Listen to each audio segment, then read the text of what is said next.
Good evening and welcome to the January 21st meeting of the Richmond Select Board. Special meeting tonight to talk about the town plan. I am chairing tonight for the first time, so please be patient with me. I will do my best. And to that point, I pulled up the wrong agenda that I thought was right on the phone here. So give me 1 second. Let's see if that's it. Paper copy? Yeah, you have a paper copy? Excellent. Here we go. All right. So first up, we'll take public comment. Anyone have any public comments? Steve? Yes. Thank you.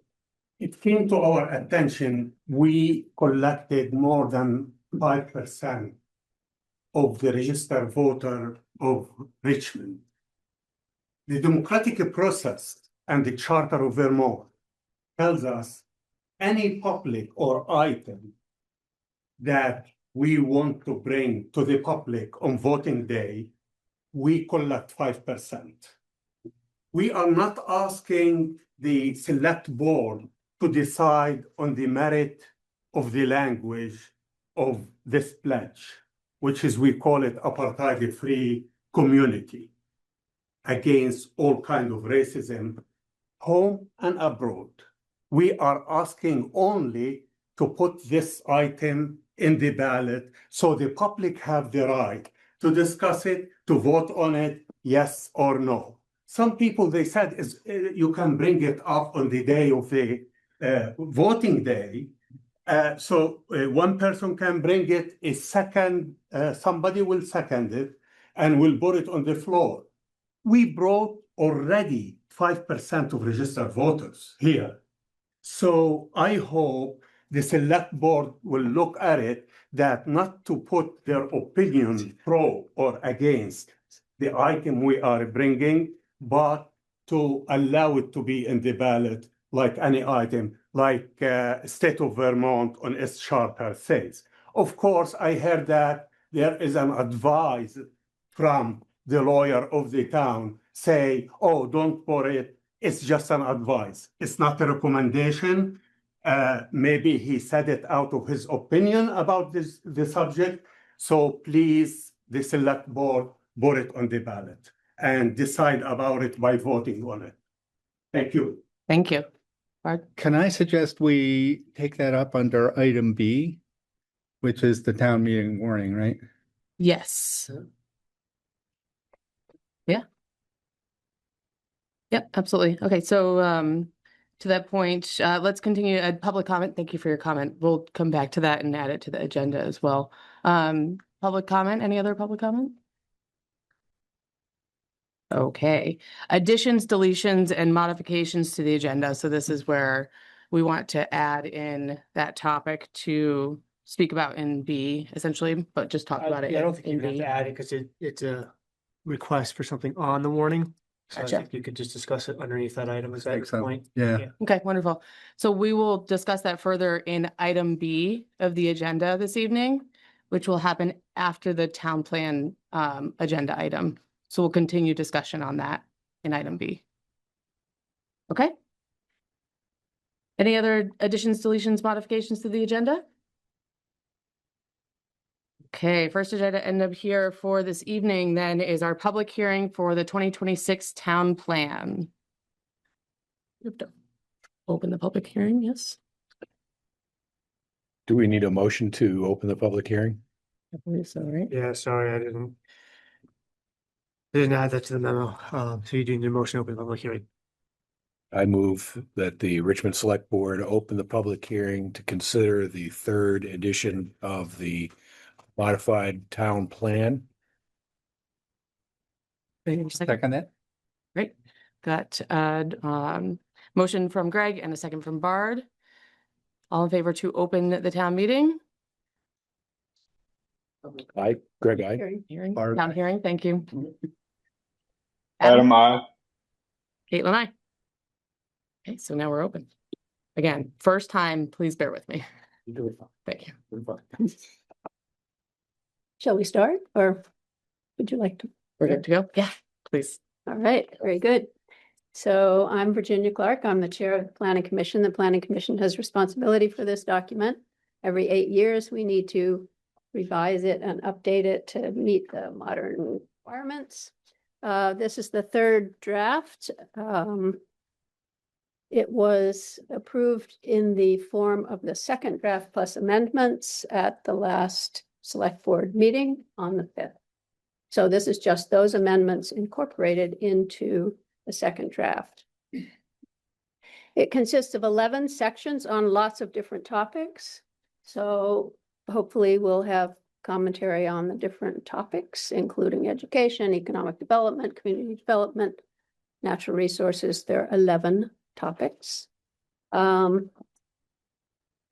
We talked to lots of people. We did lots of outreach for anyone who's not familiar with this.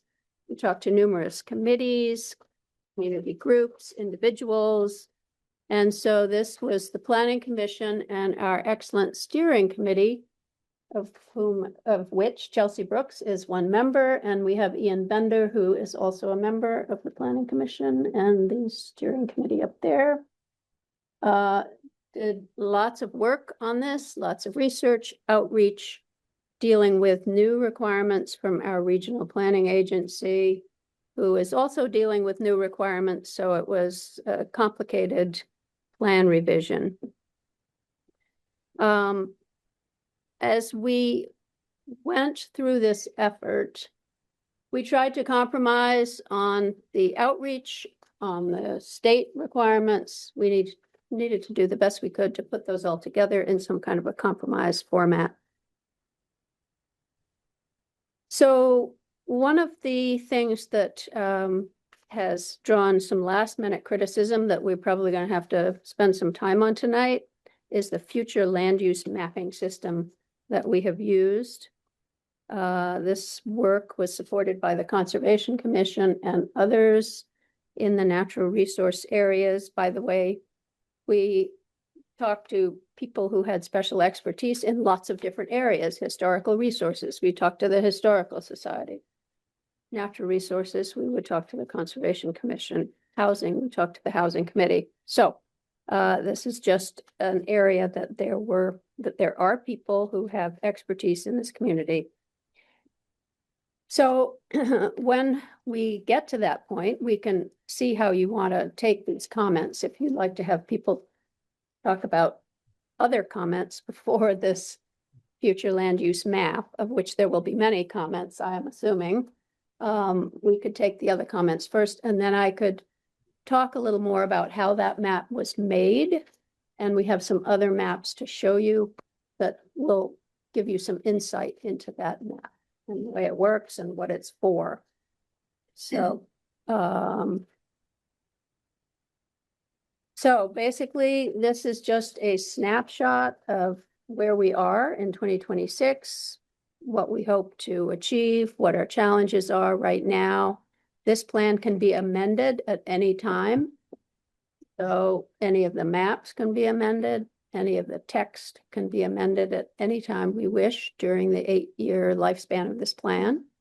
And the Planning Commission is committed to reviewing it periodically, especially because some of the elements of the regional planning activity is new to them based on new legislation that has been passed. One thing that I will mention is that what we would hope to come out of this meeting is the Select Board's approval to place this on the ballot. The Select Board is not approving the town plan. They're just approving it to put on the ballot for the voters to be able to have a say what they think about the town plan. If you all do not approve it to be put on the warning for town meeting, we will need to approve this town plan at some point. You will likely need to send it back to the Planning Commission, which will obviate the timeline of putting it on the warning for town meeting.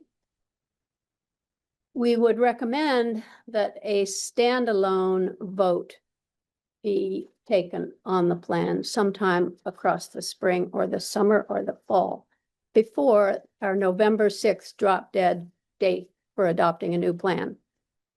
Because after it's approved by the voters or the Select Board, it will need to be approved by the Regional Planning Commission. If we make major changes to what they have already looked at, we don't know whether they will approve it. For instance, changing the flu map to any degree, they will have to approve that as compatible with their flu map. We don't know whether they would do that or not. So we would like to not just wait until November to have another vote on this. It would be good if we could have a vote first, then we will know more what we're dealing with. It can be approved by the Regional Planning Commission so that it can go into effect before it is outdated. And then we will not have an approved plan in effect. So that's the scenario going forward. And what would you like to do? Would you like to open it up to comments on things that are not the flu map? Would you like to start with talking about the flu? I mean, Would I you think, like to do this? in my opinion, please weigh in as well, but I think the one point to me that would that I need to understand and that I need to kind of talk through is the flu map Yep. in order for me to feel comfortable putting it on to the ballot. And so that's my priority. I think that if there are other comments, we could start there, but that's the most important thing that I'd like to accomplish tonight is getting through that, because that's really the stop Yep. point for me, as I've heard from community, but.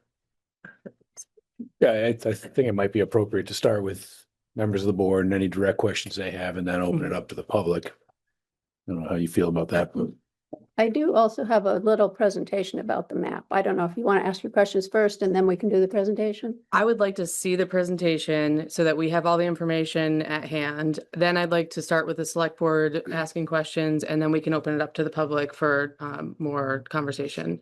Okay. So let's go with that plan and focus on the flu map, and then we Okay. can address anything else after. if we need. All right. So what I would like to start with, Josh, if you can run these maps, is to look at the 2018 town plan. There is a map in there that we would like to look at that is relevant to this discussion. So back in 2018, we had lots of maps.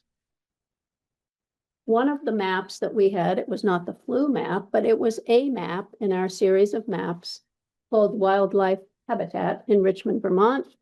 Those kind of yellowy areas are wildlife habitat. There are connectivity routes. You know, the state has become interested in how animals can move from one region of forested land in particular to another. So there's yellow arrows. So this is a map in the 2018 plan that if we were today to work on revising the zoning of our big rural areas, this is a map that we would look at. We would get information from this, looking at it and say, and this is what they used to call these areas. They now have slightly other names, but wildlife habitat.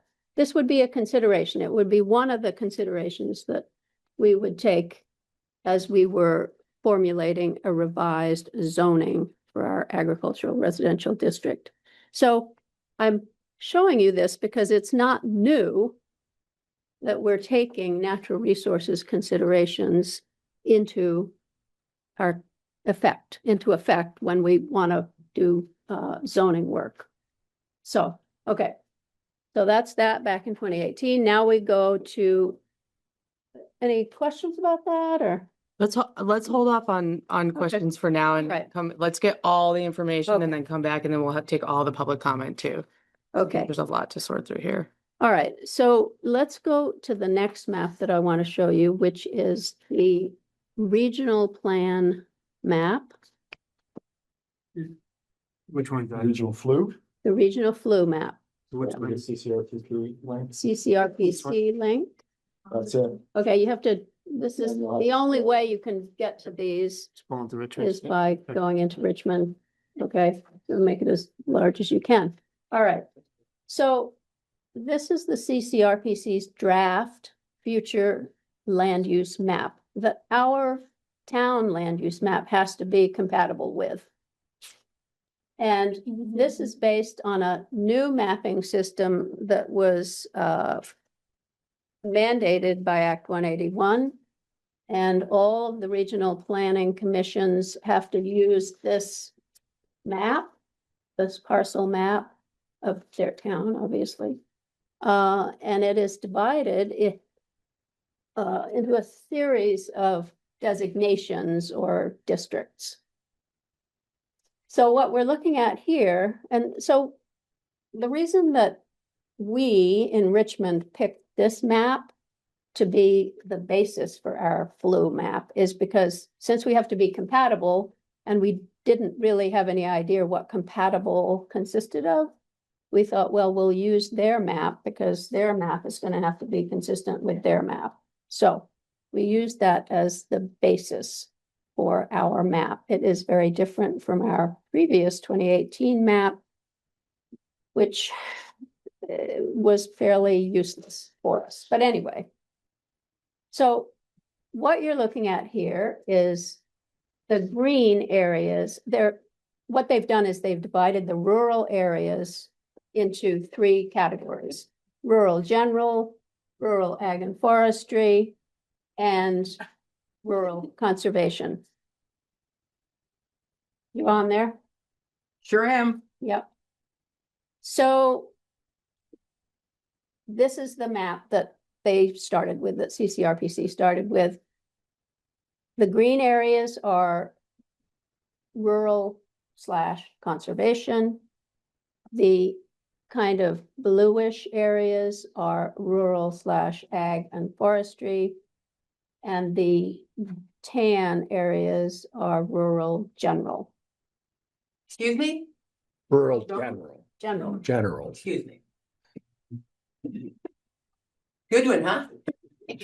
Can you just expand on that point for a minute and explain what's allowed in each of those 3 descriptive areas?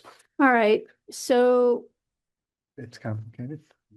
and it's not that it's allowed, because keep in mind, this is not a zoning map. Okay, inarticulate language, but what? CCRPC. This is a I understand. CRPC's map. Yeah, but what is the intention behind establishing these reference areas? But Should we I read just the can't read the- statutory definition? I can't read the Yeah. text. The statutory Rural definitions. Conservation? of Can't read the 3 text from this Right. distance. The ones that are of concern to us here in terms of the future land use, it seems, are the blue area, the tan area, and the green area, okay? So rural general, that's the tan area, consists mostly of places that are already developed. They have houses on them. Getting back to it here. Is that helpful to zoom? It's hard to read. No, don't Trying to bother make with it- that. I'm gonna read it. Okay. So just go back to the Go back to the video, regular map. the map. Okay. Yep. So rural general, these areas include areas that promote the preservation of Vermont's traditional working landscape and natural area features. Okay. Okay, so these are mostly areas that have buildings on them already. They're developed areas. They're mostly along roadways, you can see in Richmond. But they also feature preserving natural resources. All 3 of the rural definitions contain some language about preserving natural resources. This one has the most buildings in it. The second one is rural agriculture and forestry. The statutory definition is: these areas include blocks of forest or farmland that sustain resource industries, provide critical wildlife habitat and movement, outdoor recreation, flood storage, aquifer recharge, scenic beauty, and contribute to the economic well-being and quality of life. Development in these areas should be carefully managed to promote the working landscape and the rural economy and address regional goals while protecting the agricultural and forest resource value. So that's that one. So those blue areas are mostly bigger lots that are already in agriculture in the current use program. They have limited road frontage. Many of them, some of them have road frontage. They're more like interior lots that are used for agriculture or forestry currently. So that's the second one with the moderate amount of development, because at all three of these areas are, development is not prohibited. It's just that it should be carefully managed, the more resources that you have. The green area is rural conservation. These are areas of significant natural resources identified by regional planning commissions or municipalities based upon existing Agency of Natural Resource mapping that require special considerations for aquifer protection, wetland protection, maintenance of forest blocks, wildlife habitat, habitat connectors, or for other conservation purposes. So the definitions are all kind of overlapping in a way which allows you to manage it presumably as the town wishes to. Most of the green areas in the regional map are already conserved. They're actually have legal easements on them. They're conserved parcels. So those are the three areas that we're dealing with. So taking the statutory requirements seriously to try to preserve the natural resources of Vermont for future generations, as stated in 10 VSA Chapter 89, taking the vision of preserving these resources for future generations seriously, the Conservation Commission added some of the natural resource, the ANR maps of resources that are mentioned here, added them on top of this map to enable us to understand where our natural resources are. Because without knowing where they are, it's going to be impossible to try to minimize the impacts and try as best we can to preserve these for future generations. We know we will not be able to preserve all these resources, obviously, but that was our goal. So we now have, if you want to do the Bob Lowe series next, if you would like to project that. Which We is will show you how we constructed this map. second email. And I guess as you're going into that, how you constructed the next piece, I'm curious This one. why, Right and above. I'm sure you'll answer this Right right above. above. I'm sure you'll answer this as part of this, but why didn't we just use that map as it is versus the Well, we changes? considered that as an option to just use their map, which we know is compatible with their map.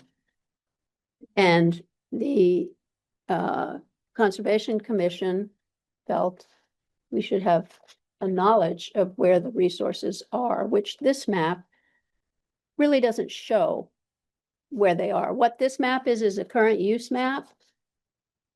The CCRPC's map, it's a current use map. It shows where the ag and forestry current use pieces are, where the actually conserved pieces are currently. So Conservation Commission didn't really feel that it was a future use map. And if we're going to use it to inform zoning and to try to develop rules and regulations that try to minimize the impact of development on the resources, then you would need to have further information. Caitlin, can I just ask a really quick question? Yes, go ahead. Bruce Lavalley, by the way, was the conservation the only commission that had weight on this map? Or did you ask the housing committee and all the other committees? The same weight as what the conservation committee had on it? Well, the housing committee had impact on this map in the tier 1B decision. So they were asked about did you know about the tier 1B decision? I mean, that's another long story, All but all I'm looking at is a CCRP map that, I think if you would have adopted that map, this room would be empty. Yeah. well, If the housing committee, because my house is tan on that one. Yep. And green on the next one. Same with mine. So I think your room would be empty right now. yeah. Well, that was something that we considered, and at the time, we felt it was important to know where the natural resources are, Mhm. but this is a good time. I mean, it's too bad we didn't have this discussion like months ago. Any chance you can open this up to just some questions, because some of us will leave as soon as we get some more questions answered. Yeah, 1 second. Yeah, I think to that point, we can open up, why don't we open the next map? I think the point of how we got to the next map, if I understand that correctly, and you can add on to this and then we'll open it up, is that the map that we had from CCRP showed the land use. The map that was trying to be illustrated was the potential, right? And so that's where we had the change. However, the issue I think in the room, which people will speak to as I'm hearing it, is that it's still a map that will inform zoning. And so there's a concern that even though it's showing potential for land use, it does imply that we might use it for such in such ways. And so I think that's the general hearing that I have. And before we open it up, Yeah, I'm Just- not sure that looking at the map of how we got there is going to answer that question. yep, exactly. So why don't we, If you want to talk about that, that's fine. I mean,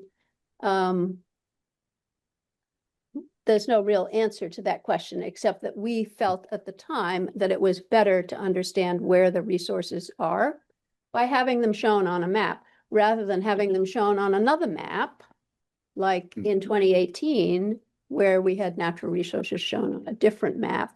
We layered them onto one map. So Chelsea? Chelsea Brooks, before you open it up, I just wanted to mention something else that was sort of helpful to me in this whole process. And we're talking about CCRPC's map and discussion of why didn't we just go with that map? And I wanted to read you something from their own documentation around this process.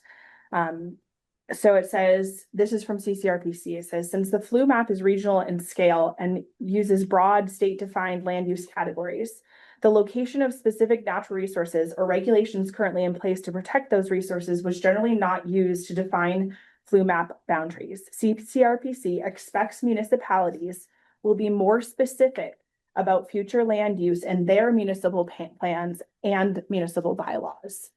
So, I mean, that's right there in their own words. Their map is regional and broad, and they expected that towns would, dial that in and tweak it. And So- that's sort of where it's gone from there. So that speaks to one of the questions I hope to get to this evening, which is,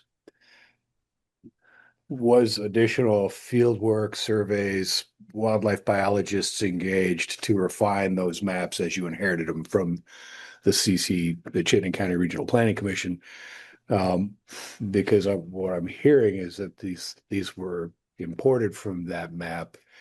I'd like to know if there was additional work to sort of get to that granular level that you just talked about. And no, there wasn't time.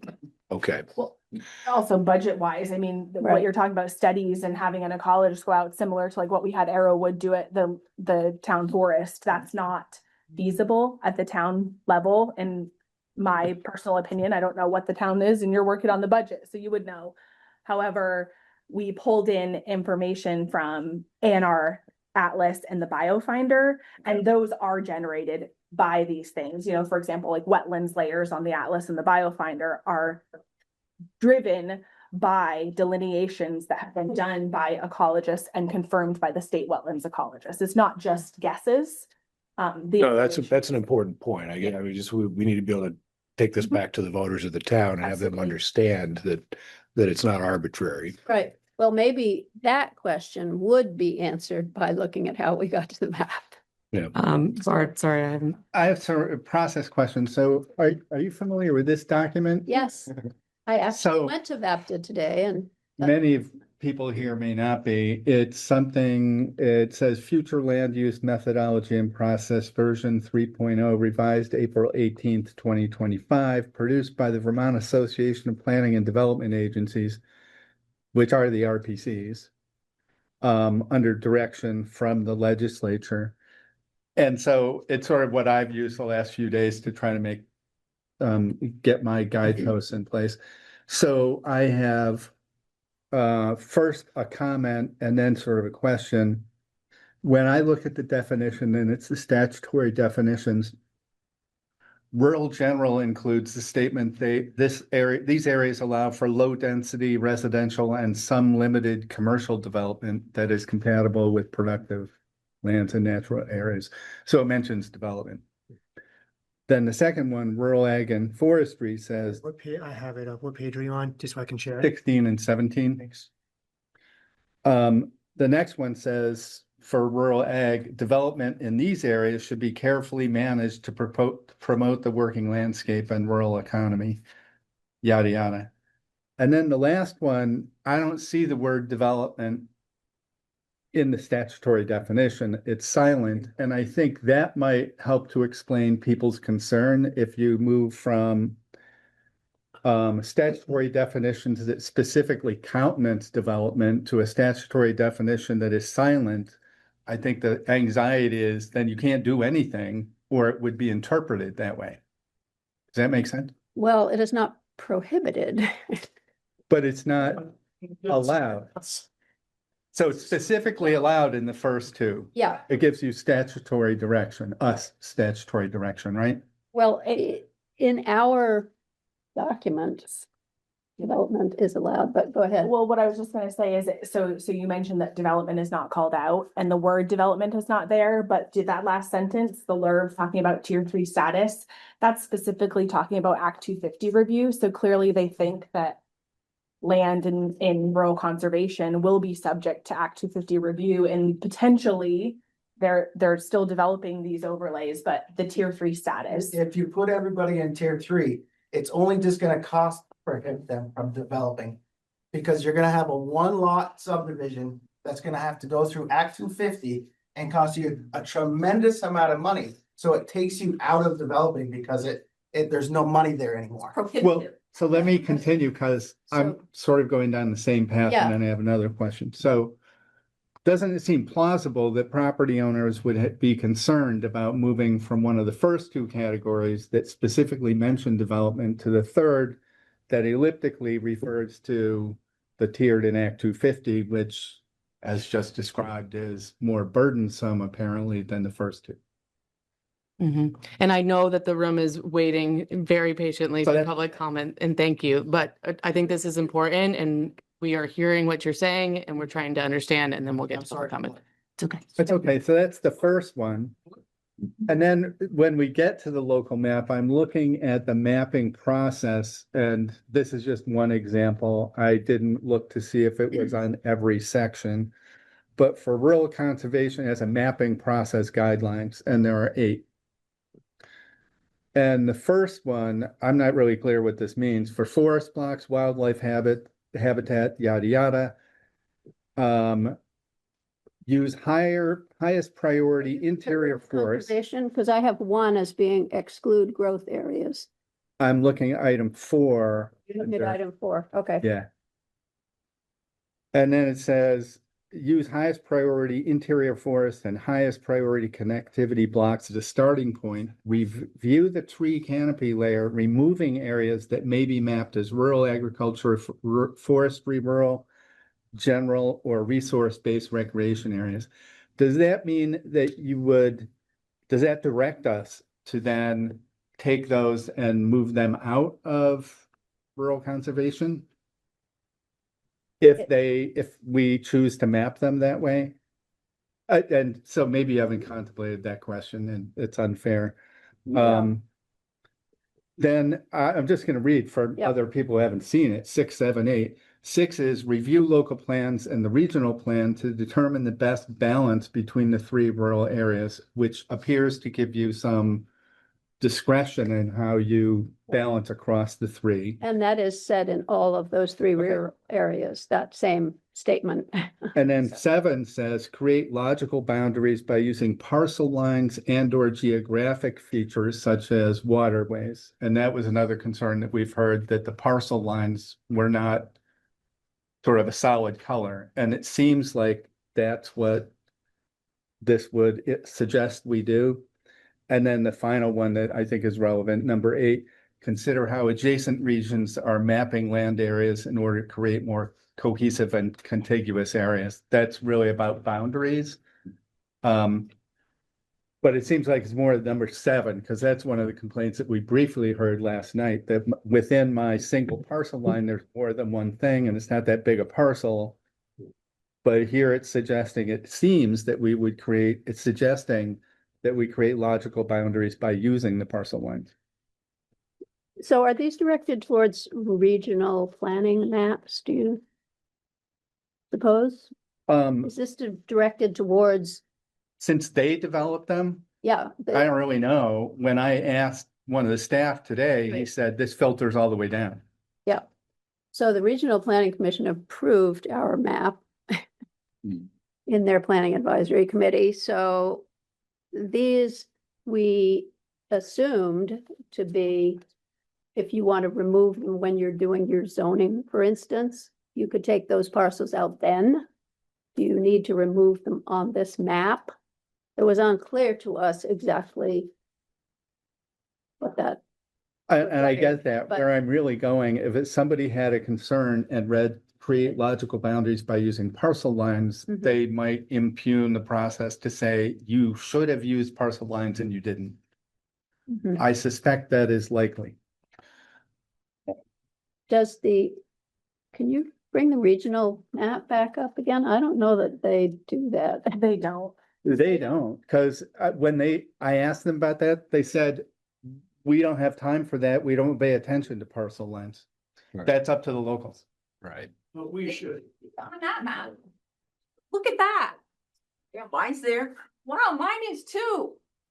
I don't have a dot in the middle of mine. That's regional planning. So I Yeah, think, this is the regional map, right? So they did not, Read online. Mhm. I But I was gonna say, I think, so this is certainly, has some that are more parcel, like sort of esque, because they didn't use as many, overlays. There's definitely some that aren't parcel, as you can see, like, there's these like green splotches down here. You know, and things like that. So there's the mapping methodology wasn't necessarily, But if we take number 7 in the context of number 6, review local plans and regional plan to determine the best balance between the rural areas. When I look at that map, it seems to me what they wanted us to do is decide which color you want to use for that parcel, if it's got more than one color. Well, I think there are sufficiently large numbers of parcels shown on the map here where there's more than one thing going on. right? I'm looking up and down Snipe Ireland Road, for instance, and Yeah. you know, Yeah. All there's a narrow band along the roadway where people have developed their houses, and then the remainder of the land is appropriately in that case conserved. And that's the problem with having overlays of natural resources. They do not follow parcel boundaries, so. So it opens up the possibility that the map could be adjusted. It doesn't follow necessarily that a given parcel has to be all one thing or another, either as a question of zoning or in the case of this mapping resources. So I just in my own experience pursuing zoning permits over the many years, it's not uncommon to have a parcel that straddles zoning boundaries.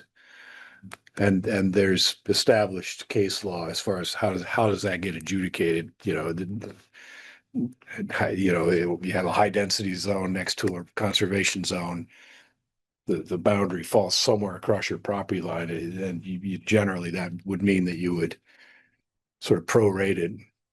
But again, this is the flu map, not the zoning map. Right. Agreed. Understood. But It's the point that Yeah. when the planning commission comes to talk about formulating a zoning map, would have to consider, do we make all parcels should we make all parcels that contain natural resources? Should we put them in one group or another? Because our zoning map does not have to use these designations and is unlikely to use these designations. There are many factors that are going to be considered, one of which is, are there natural resources? Where can you place your development on this land that minimizes the impact on the natural resources. I don't speak for the whole board in this sense, but we're not trying to impugn the work of your committee or the underlying committees that supported it. We're just sort of bringing to you the concerns that we're hearing from constituents. And one of them seems to be, oh, you've kind of designated me out of business. And I don't think that's the intention of the town. And I don't think it's necessarily the intention of the plan. But there's a certain level of trust that's lacking that we can get from this to a zoning thing. And I don't know how we make that distinction explicit in the process Yeah. moving forward. So that's something we need to discuss as a board. I think that where I am right now is I understand and I appreciate all the work that's gone into this of getting from this map and formulating the plan around it and, creating a map that we could use as a reference. I think where I stand at this point, though, is that I'm not comfortable putting that reference map in a written document for the town at this point for the town to agree on, because it will be used for zoning regulation updates and so forth. And it will be used for, influence of decisions from there forward. And I think that it's I don't think anyone did anything wrong in any point here of how we approached this. What we're hearing from the town, though, is that we need to adjust the way that we're looking at that future land use map to be a more understanding of the CCRP map and maybe closer to that, so that we're not making assumptions of the properties that are affected there and showing implications of those properties, even though the intention was not to do so. The intention sounds like it was to show the opportunity versus to imply the next step. So just using this map does not seem like it would answer those questions either. Is that correct? I mean, is that your understanding of it? That's my question. Okay. I would, at this point, I think it's Bard, unless you have anything else to share. No. Okay, great. I would like to open it up for public comment at this point, because I think this now goes beyond my opinion. Bruce Labonte again. As a town, we have done a tremendously good work conserving property. We put a half a cent on our tax base to conserve property. I don't think we need to keep adding. My property is on Route 2. And there's Between the interstate and the Route 2. busiest road in our town, and it's green. It's the Conserve. busiest road in our town. I would think you would want that to be where housing, businesses, and all of those things would be on the busiest road in our town. It just does not, this map does not make sense to me. There's a spot. Can you go to the map? To the map? To our map, not the CCR. Certainly not a wildlife corridor There's a spot. or any in between. fee. Wait. The map Can you go that's to the in map? the plan. Yeah, Yes. Yeah. there's a spot that's in between the interstate, northbound and southbound land. That is tan. It's a color better than ours. And I'm on Route 2 The curve. that has a house. Hmm. And if I'm being taxed Just- as a 2-acre parcel, at the very least, my 2-acre parcel There's out of my one- 8 acres should be tan. Sorry. I'm being Is there a taxed better version of this? for in 2 acres that is this green, document that's supposedly gonna be conserved. Are you tearing my house down to conserve it? further down? Well, I think, Let's I see think what the happens. word, Wait, can we finish? Conservation. No, can we finish? Can we, point of order, can we please finish our comments first? Thank Yeah, you. I think that it's been called on. So it's very frustrating to come and I read Ms. Clark's email today to the board and saying this is last minute. Isn't that what we're here for? I mean, this is a hearing for us to be able to come voice our opinions. Just because we came at the last, I shouldn't have to come to every meeting. I shouldn't have to come to every meeting to have something done. This is what it's all about. This is what the democratic process is about. It's not just because you're showing up late, we can't do it. That's not, we've got till next November. There's no hurry for this. There's no hurry. Besides that, I was the chair of the planning commission when we did the last one. My house at that time was in a high density village district. So it went from a high density village district to conserve land now. It's just very inconsistent, very inconsistent. Thank you, Bruce. And I just want to note that there was a shuffle there. I think we misunderstood that we were done and you were speaking there. So Yes. My name's Marcy Harding. I put together some written comments. I'm gonna read them. Please do. It's a little bit long. It's a little hard to know where to begin, but let's go back to 2024. Marcy, if you Yes. stand up, the mic will pick you up. Okay. If you don't mind. Do. Thank you. Let's go back to 2024. That year, the legislature passed Act 181, which dramatically changed the planning landscape in Vermont. In an effort to encourage more housing in our village centers, the law now known as the Homes Act lifted Act 250 jurisdiction, mostly in village areas, as you folks know. And the trade-off for doing so was to impose new Act 250 jurisdiction in certain rural areas, specifically a segment of the areas mapped as rural conservation land. As an aside, at your last public hearing on January 5th, Mary Houle spoke at the beginning of that meeting. And immediately following, Judy Rozovsky followed with the point that the town plan is not regulatory. And it really surprises me to see Virginia Clark saying the same thing in that memo that's right there about what we're doing tonight. And I strongly disagree with that statement. It's true that the town plan is not regulatory on a town level, but it is very definitely regulatory at the Act 250 level. I hope the select board members know that. Criterion 10 of Act 250 asks if the project conforms with any duly adopted local or regional plan. It does not ask if the project conforms with local zoning. For that reason, the language in the town plan matters. It matters a lot.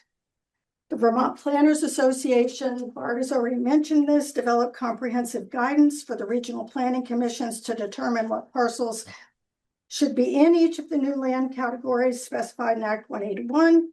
They started with a statutory definition for each category and continued with a mapping process and planning considerations. And CCRPC, Chittenden County Regional Planning Commission, used that guidance to develop their map, which we've been looking at, which has been submitted to the State Land Use Review Board for review for the ECOS plan or regional plan that's currently going through the approval process. Most people have no idea that there is a connection between what we are doing with our town plan and Act 250. Our planning commission or the steering committee delegated preparation of our working group. Those serving on the group are very conservation minded, right? And Brad, Judy, Virginia, Bob Lowe, they are conservation minded people in this town, and that's a good thing. But there wasn't a lot of balance on that committee. And I also might say that their work was done out of the view of the public. As far as I know, that's fair to say. I think so. Instead of using the methodology developed by the Planners Association and used by the CCRPC and other regional commissions, Richmond used a different methodology. And the result is that the town has mapped much more land as rural conservation land than the CCRPC. The methodology used was not disclosed by the town until December 9th, in spite of many requests from me. Well after the planning commission meetings, the planning commission's meeting of November 19th, that was a public hearing when the plan was approved by the planning commission. And it was, the methodology was released even after the public comment period ended. The future land use map was not even shown on the screen at the public hearing or at the November 4th meeting when the planning commission introduced the plan to the select board. Further, the town plan states that the following regarding future uses within the rural conservation plan. We haven't mentioned that tonight here in this room. It says all development in this area shall be, not should, but shall, compatible with the preservation of significant natural resources, and then it lists all the various resources. That language is pretty restrictive. There's not much wiggle room in that language. Added very late in the process to provide for activity that must continue in order to meet the terms of enrollment in the current use program was some additional language. This says all agricultural and forestry activity on parcels enrolled partially or entirely in the current use program shall continue to be allowed as long as such activity complies with required management practices. And I might say I requested that addition at the very end of the process after it became clear that the Planning Commission was not willing to revert to the CCRPC map and map current use parcels that are not conserved as ag and forestry, which is what I think they should be, and which is what the CCRPC and Vermont planners say they should be. For four clear examples of differences between the CCRPC mapping and Richmond's mapping are using the statutory definition and guidance developed by CCRPC considers land in current use. I just mentioned this, not rural conservation. Much of the Southview development, you look at, can you get our map up there? It's up there right It's now. up there, yeah. There right now. Okay, yes. If you see the big square in the middle and you look straight up and there's the yellow, the green circle, UFO. much of the Southview development is mapped as rural conservation. It's my understanding that there's a rare, threatened, or endangered species somewhere in there. So by my count, about 40 lots in Southview will likely have additional restrictions from changes in zoning or potential Act 250 jurisdiction. Simply calling a housing development near the village rural conservation land sort of defies reasonableness. My husband, when he read this, questioned the term reasonableness, and I said, Dan, it doesn't pass the SNP test. On the CCRPC map, developed lots along roads that otherwise are in rural conservation include moderately well-defined areas on each lot where existing development exists. If you look at their map, well, let me continue here and just say, what we've done is we have what's referred to as nebulous blobs, and Keith Oborn has said blobs is a appropriate planning term. Is that right, Keith? Yes. Well, CCRPC used pretty clear outlines for the developed areas, and we're using blobs, which is going to make it hard for somebody who wants to build a garage. Is my project in the blob, or is it not? It's going to complicate things from an administrative standpoint. And I also mentioned to a large degree CCRPC mapped areas by parcel. We overlaid natural resources on our map, so we do have this situation where you've got, well, like on the very far left-hand side of that map, you've got these green shapes that are in an otherwise blue area. Nothing that Richmond has done is not permitted under Act 181, but it does result in a pretty significant expansion of the land and rural conservation from what CCRPC has mapped. We were told the pressing issues in the new town plan were housing and flood resiliency. I think that was what we were talking about very early on in this whole process. By expanding rural conservation as significantly as we have, and assuming zoning regulations are eventually revised to be consistent with the town plan, we've made it harder to increase housing options in Vermont, particularly in the entire northeast quadrant of the town. We are adjacent to the retail center of the state. People who work in the stores at tap corners need to live somewhere. We have the best school system in the state. People want to live here. We have robust recreational opportunities. Again, people want to live here.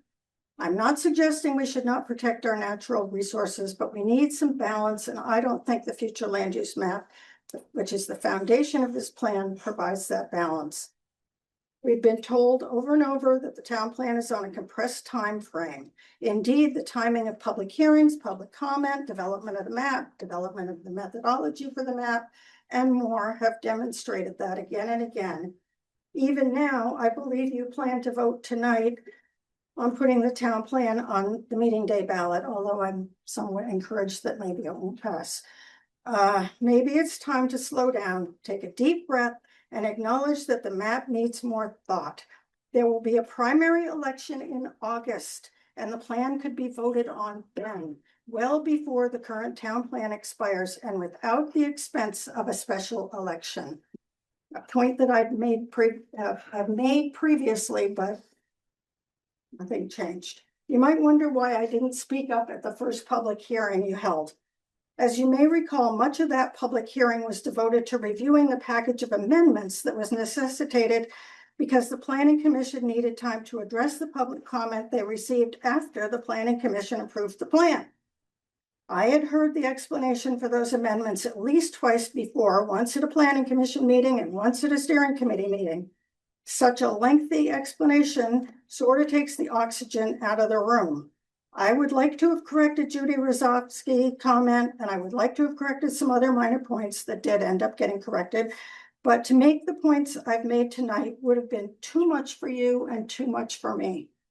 I'd like you to be aware that the public participation on this plan since November 4th, when it was introduced to you and the public, has been surprisingly minimal.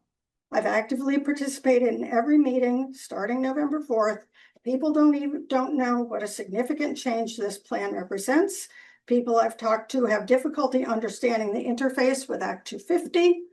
For a long time, it was hard to even find the map online because it's one of a whole long list of maps. And if you say to somebody, go look at the future land use map, they get to that list of maps and don't know what map to look for.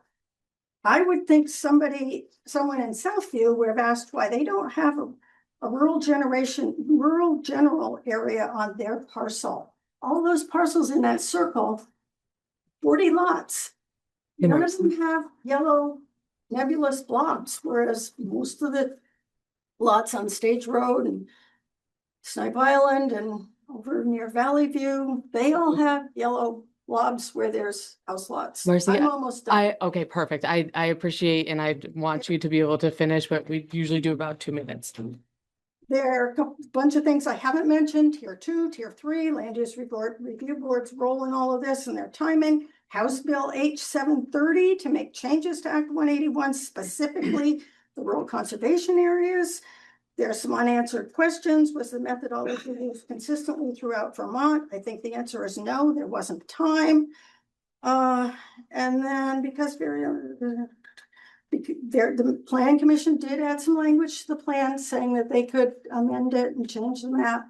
But realistically, is that going to happen? I sort of doubt it. I think better thing is to review this and maybe make changes before the vote.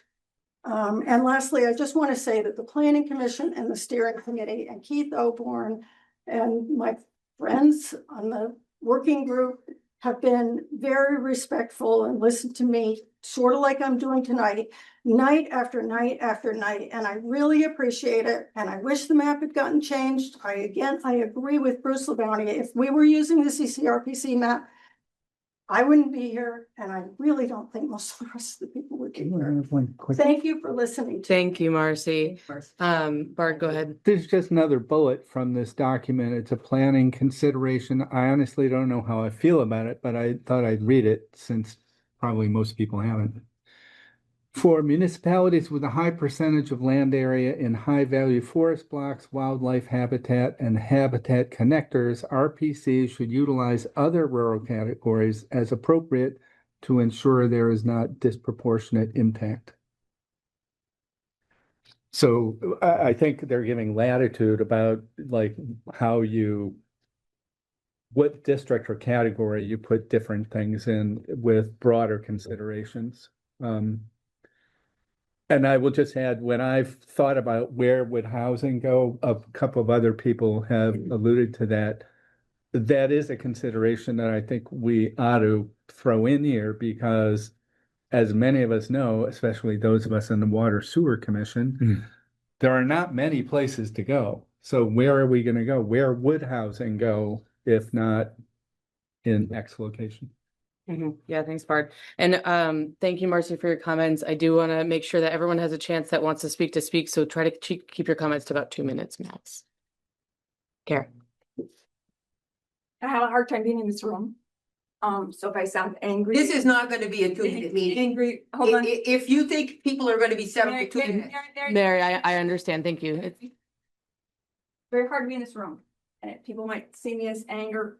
I'm not, but I have to turn this personal. This has to be personal. I can't fight everybody else's battles anymore. I've learned that lesson, okay?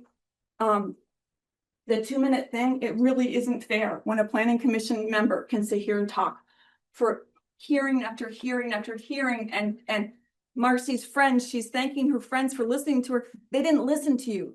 They allowed you to speak. They did listen. There's a difference because it didn't get changed.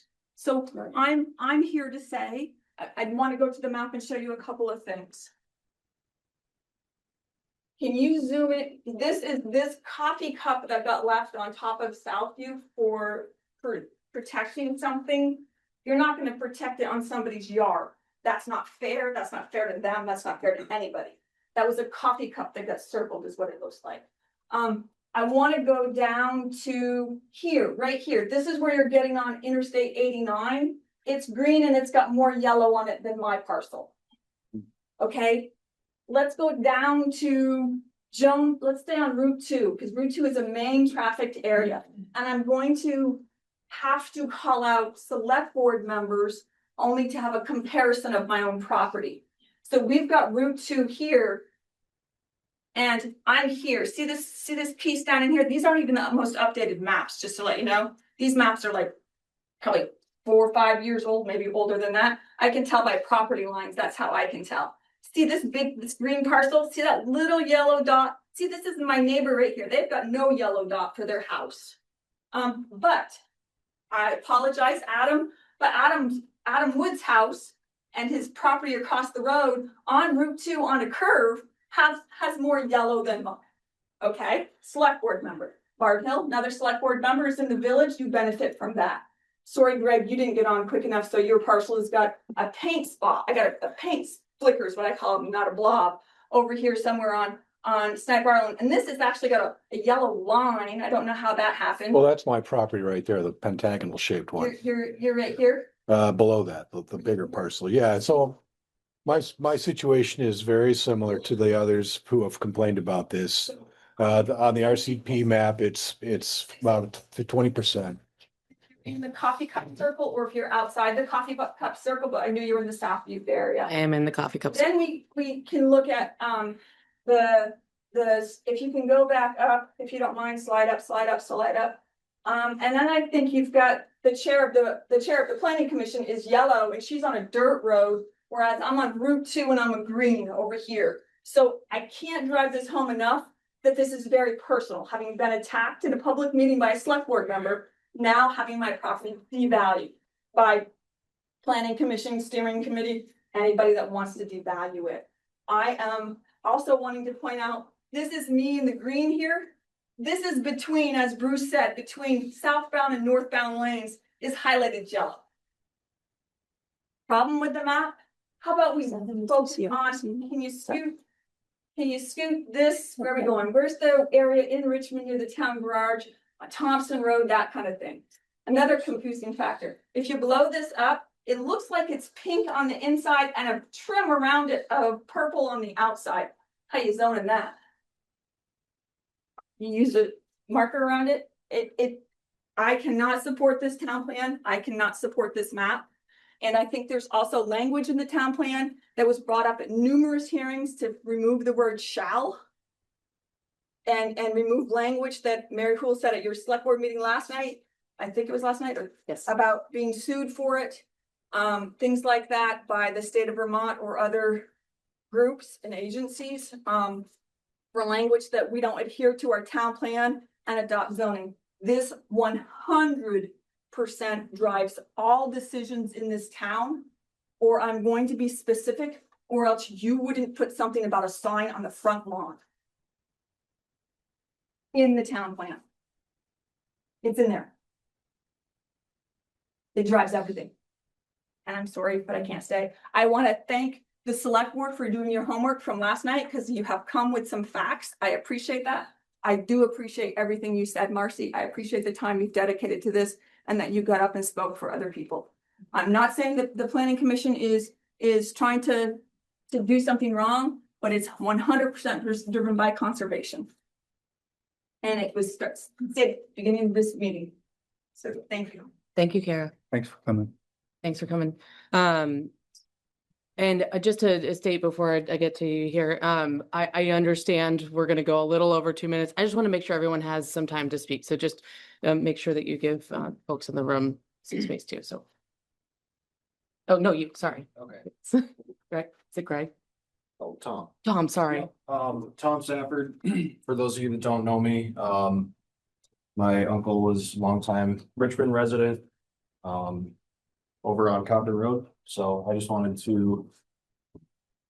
This is the current town map, right? If you could just scroll over, I don't think we've really covered it, but there's some fine print that might be important to read. This is the proposed one. Do you want? Right. Yeah, What do you wanna so look at? this disclaimer here, I don't know if you can blow that up. The accuracy of information presented is determined by its sources.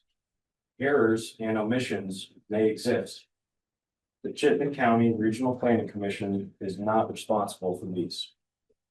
Questions of on-the-ground location can be resolved by site inspections and or surveys by a registered surveyor. This map is not sufficient for delineation of features on the ground. Isn't that the whole point of the map? This map identifies the presence of features and may indicate relationships between features, but is not a replacement for surveyed information or engineering studies. So I just wanted to point that out because obviously this map is what's going to be driving decisions moving forward with zoning. Another point I wanted to make is the animal travel corridor and the wildlife map. It mentions science to action.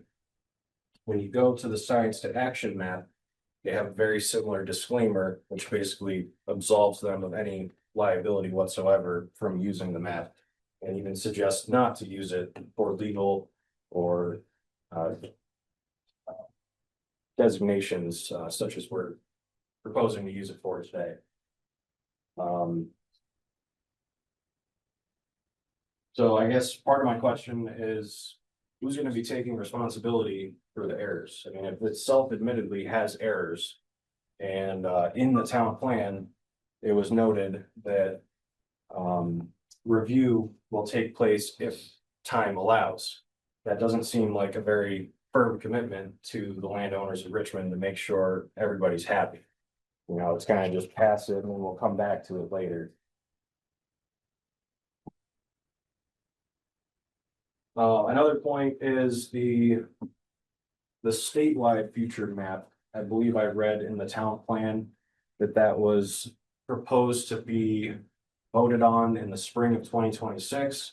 And I saw the regional map for the first time. So I would what the reason was for rushing ahead of the state approvals, which obviously we have gone above and beyond. And our family property is also affected by the increase above and beyond just the regional plannings. Obviously, floodplain, can't build in the floodplain already, and can't build in wetlands. So it seems to me like this map is kind of doubling up on laws. You know, you can't put a development in a wetland anyway, but now it's like you definitely can't. So it's I don't really see the need for the increased conservation efforts there.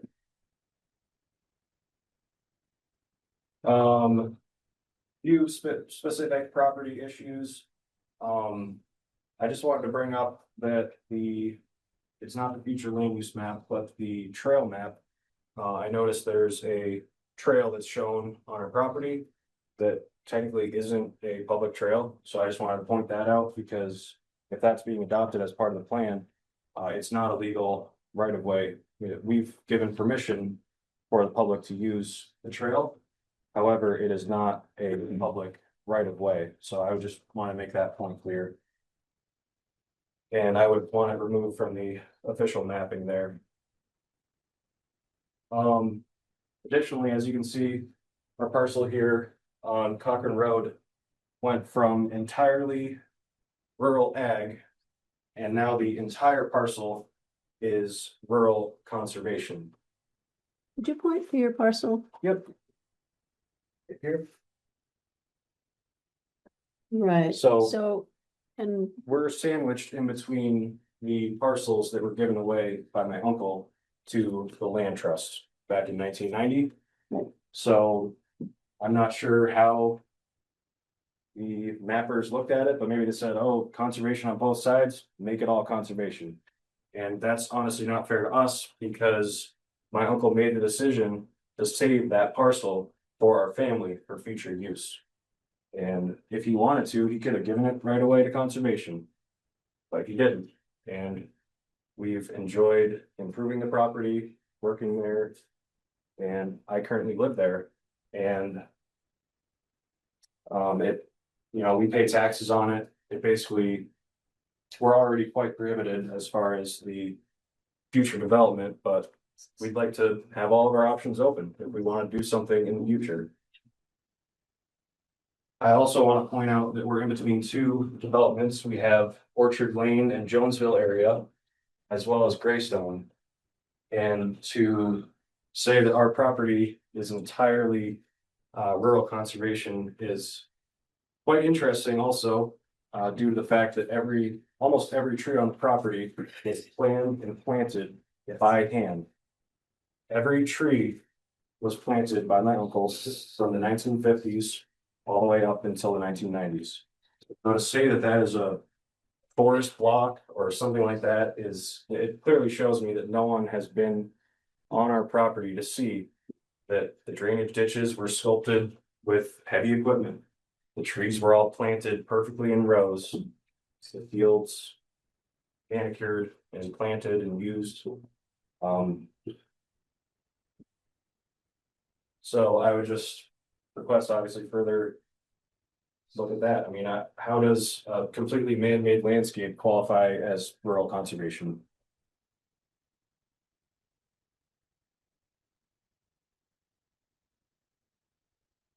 Yeah, that's pretty much all I had. Thank you for listening. I would urge you to please take another look at it and make sure all the landowner concerns are answered before moving forward, because just relying on maybe if you have time looking at it again later, I just don't see it happening. Thank you. Thank you, Tom. Let's get to Judy. She's been waiting for a second, and we'll get back to the room. Judy, you want to go ahead? I've heard people mention the Conservation Commission, so I was wondering if I'd have an opportunity to answer questions that were directed at us. And if not, just to generally explain, when we reviewed this, we were reviewing it as a tool, literally a tool, to take the information we had from the Science to Action Plan and also the existing laws about wetlands, and just compile them in one place. And we've considered natural resources that might matter to the town, like deer wintering yards and fishing, hunting, logging. So we were looking at all those components of natural resources, and we're not doing it with personal antipathy towards anyone, because we don't have particularly detailed information. We're using layers that exist already. So data layers, when you make these maps, somebody's gone out and mapped this stuff and put it in a public access place, and you can pop it onto your maps. And it may vary in quality because older devices used for collecting this data were probably less accurate than current ones.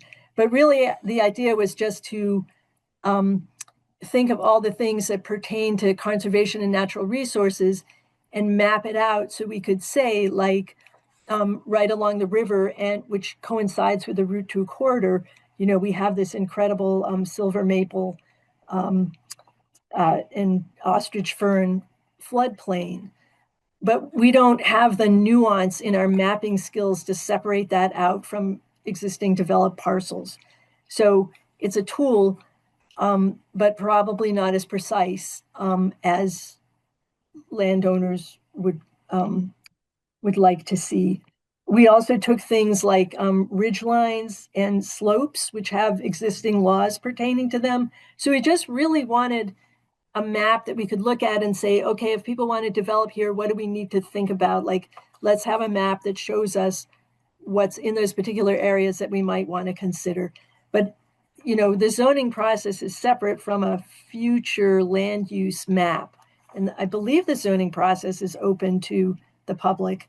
So this isn't our vision of what we want to do in the future. It's our compilation of things we need to think about for the future, if that helps. And I'm open to answering any questions people wanted to direct about the Conservation Commission and the work we did. Thank you. Thank you, Judy. Thank you. Can I just respond to couple of Tom's points? So one is, it's not, you know, that we want to put your parcel in a conservation area. It's that there's natural resources that overlay it. That's all that green means, is that there are natural resources. There's one of our resources everywhere. layers. Well, they're not everywhere, because otherwise the whole map would be green. But, and the other thing was that you said that it'll be reviewed if there's time. Well, it doesn't actually say that. It says that we will review the flu map when the Land Use Review Board has completed its Tier 3 and road rule regulations, when significant changes are made to the regional flu map, and whenever on-the-ground corrections are requested by parcel owners. The map will be amended if necessary through a public hearing process. So it's not if there's time. There was nothing about that. And then it says at least once every 2 years, the flu map should be adjusted to reflect changes in tax map parcel boundaries. So, you know, the Planning Commission is planning to review the map, just to clear that up. And once again, remind it, this is not a zoning map. The zoning does not come directly from this map. This natural resources layer are features that are included in our considerations of what, you know, how development should be regulated in any particular place. There were many other considerations. What are other values that are needed? Is there housing that's needed? Are there places on the property where it would be less impactful? So there are lots of different factors that are going to go into moving from thinking about this map or any natural resources maps to a zoning map. That's all. Right in the back there. Yes, hi, Richard Coles. And I'd like to reflect a little bit here about, I'm sorry, your first name, but I knew George Sapp. And I knew him until the day he died. And yes, he did give his to the land trust. And as his neighbor of property owners, growing up next to him, my entire life. That's right. And yes, and he had planted all apple trees, got a whole forest of apple trees up through there, beautiful area. And George was a great guy. He had chickens, he had the cows. He throughout the years, he gave everything away. Everything. Now, we in turn, we would buy him anything he would want. Like we would oranges, he liked certain fruits and vegetables. We would buy him and drop him off his house just because he was so nice to us. Now, I have to say, on my partial, which is right next to just up from right over next to Greystone. And so the previous map, you see a little green there next to the road. Now that wasn't there on the previous map. Now the only wetlands on my property, and I have a map, and a permit was approved back 20 years ago. Of course, now I'm going back through this approval process. The only wet on my property was with a culvert crossing between Kemp's and my property. Now, there is a floodplain. Now, some of this area here will take water. Now, others never receive any. Now, this green line here, there are certain areas that never touch water, and I actually have pictures to prove it, and I was standing right there actually during this horrible flood that we had. So, and I do want to weigh in a little bit here about the Act 250 process. I'm on 6 years now. So if anybody thinks that Act 250 process is going to be something simple, something easy, something that's going to be cheap, and you're going to be able to put a house on this property, oh, you know, it's not a reality. Okay. If I'm going through the process, I'm hitting line item, line item, line item. I've got an engineer, we're talking probably $30,000-$40,000 to get a permit. You guys said, great, Bill. Perfect. Now I get to go through Act 250. Now, if these parcels are going to be affected by Act 250, all this changes. I would not wish that upon anybody. And so I'm kind of thinking about all the neighbors, all the people that are here tonight too, as well. And I just look back at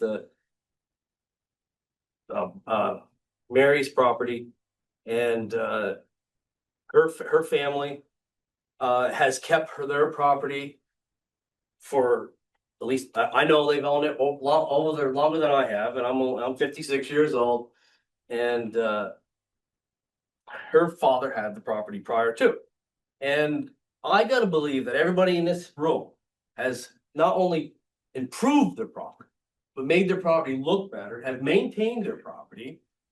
And if there is deer, they're still there. The deer decide to go where they want to go. The animals go where they want to go too. We don't need to add and just depreciate or devalue people's property. I disagree with this map, any changing of it.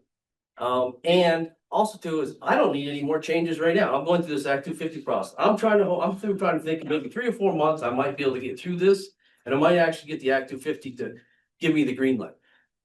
But I'm not a lawyer, I'm not an engineer, I'm not all this, but I tell you, you cannot do this Act 250 without hiring an engineer. And they better be the best engineer too. So my thing is, I see errors already in the map.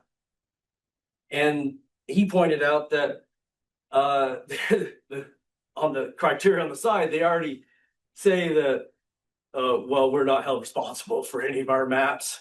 You know, right there is just, wow. Okay. Yep. We put this on paper. No, we're not responsible for it, but yeah, we think it's good enough. And I'm sorry, I don't know many people here, but the planning commission, it sounds like to me that you just didn't want to take the map provided that A&R had, or however you got it. You just sound like to me, it's just, we didn't like it. That's kind of what it sounds to me.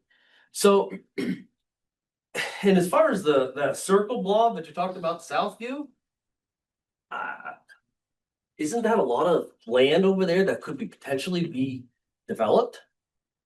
So for that to be green, that would probably take away a lot of housing from the town of Richmond. So I don't know where that particular area is right there, but I know there's a huge amount of property that is actually for sale right now. And I don't know, maybe there's fears of it being developed. Now, I've got a question. The blue area, what's that? That means zero development? Ag and forestry. Agriculture. So zero development. No, it's not zero development. You can build on it. If that's, well, I don't know. Yeah. You may. You may be. Yeah. Well, so anyways, I guess I just want to say is I don't believe the maps are accurate. I believe that we've done an amazing job over the past 60 years of my life, making our properties improved. And and look beautiful. And as best we can.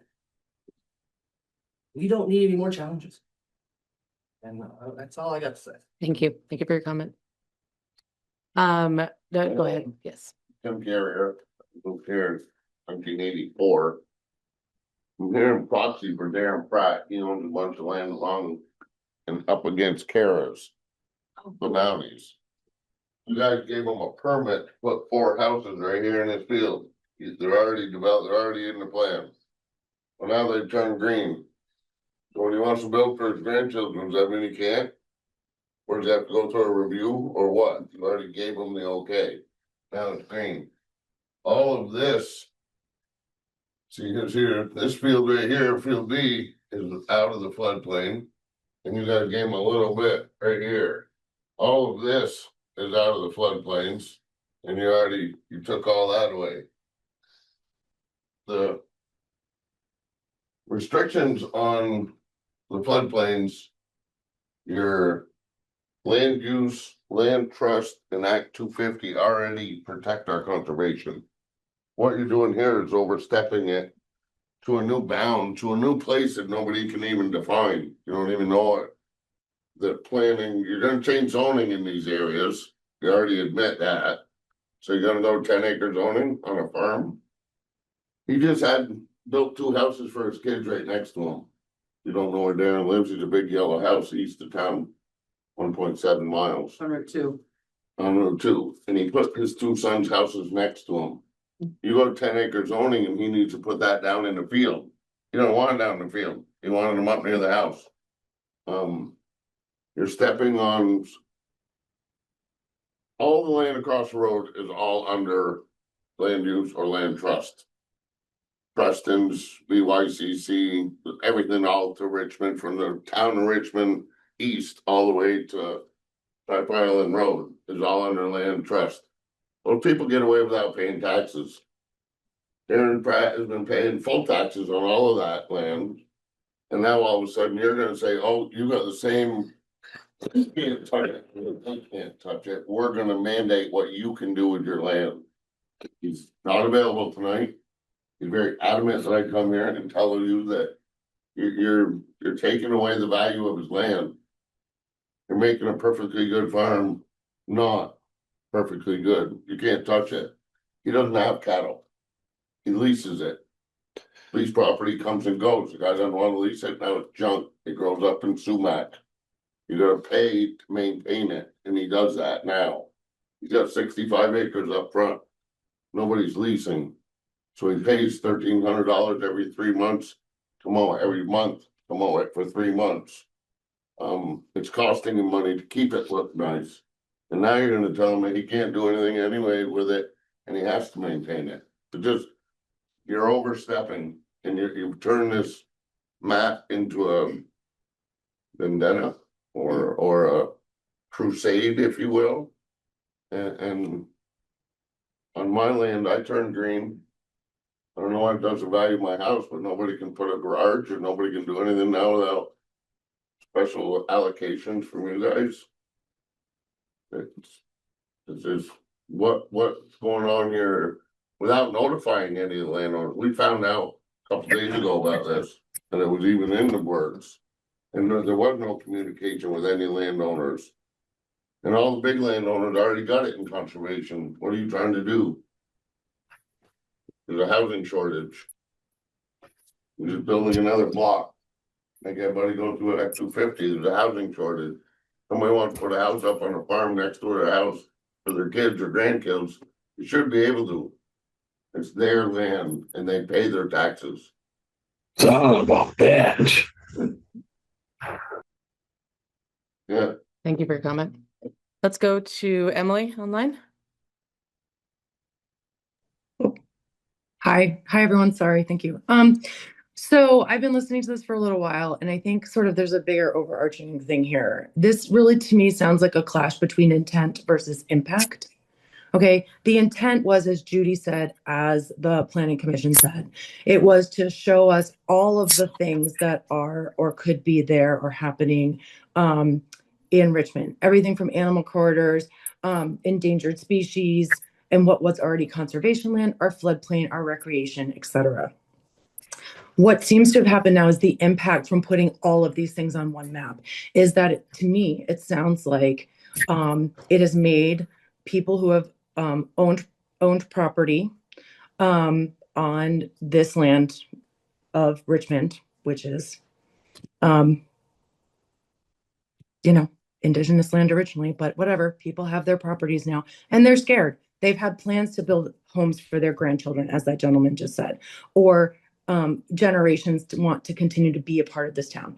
And right, so it's the intent versus the impact. People are scared, people are nervous, people are worried, and all of those feelings are 100% valid, right? So that's what seems to have happened here.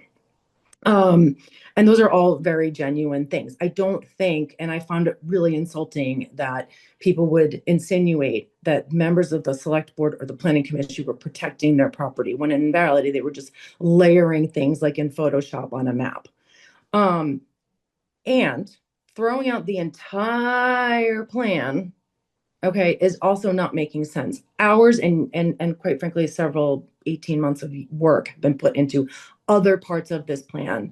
And other parts of this plan are aligned with, or some of the goals that people were just talking about, building more housing, right? And all of these things, protecting what does need to be protected.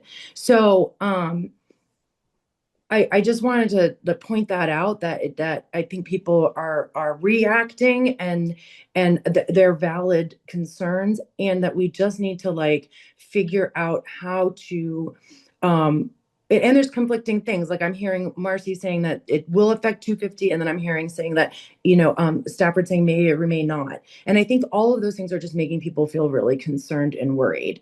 So again, I just think it's a intent versus impact. And I think we have to find a way forward to support all the other really strong, wonderful work that happened in the plan that addresses things like housing inequities, which we're obviously, it sounds like many of the people in the room are concerned about. And so then how do we then figure out a way to move forward positively? Thanks. Thank you, Emily.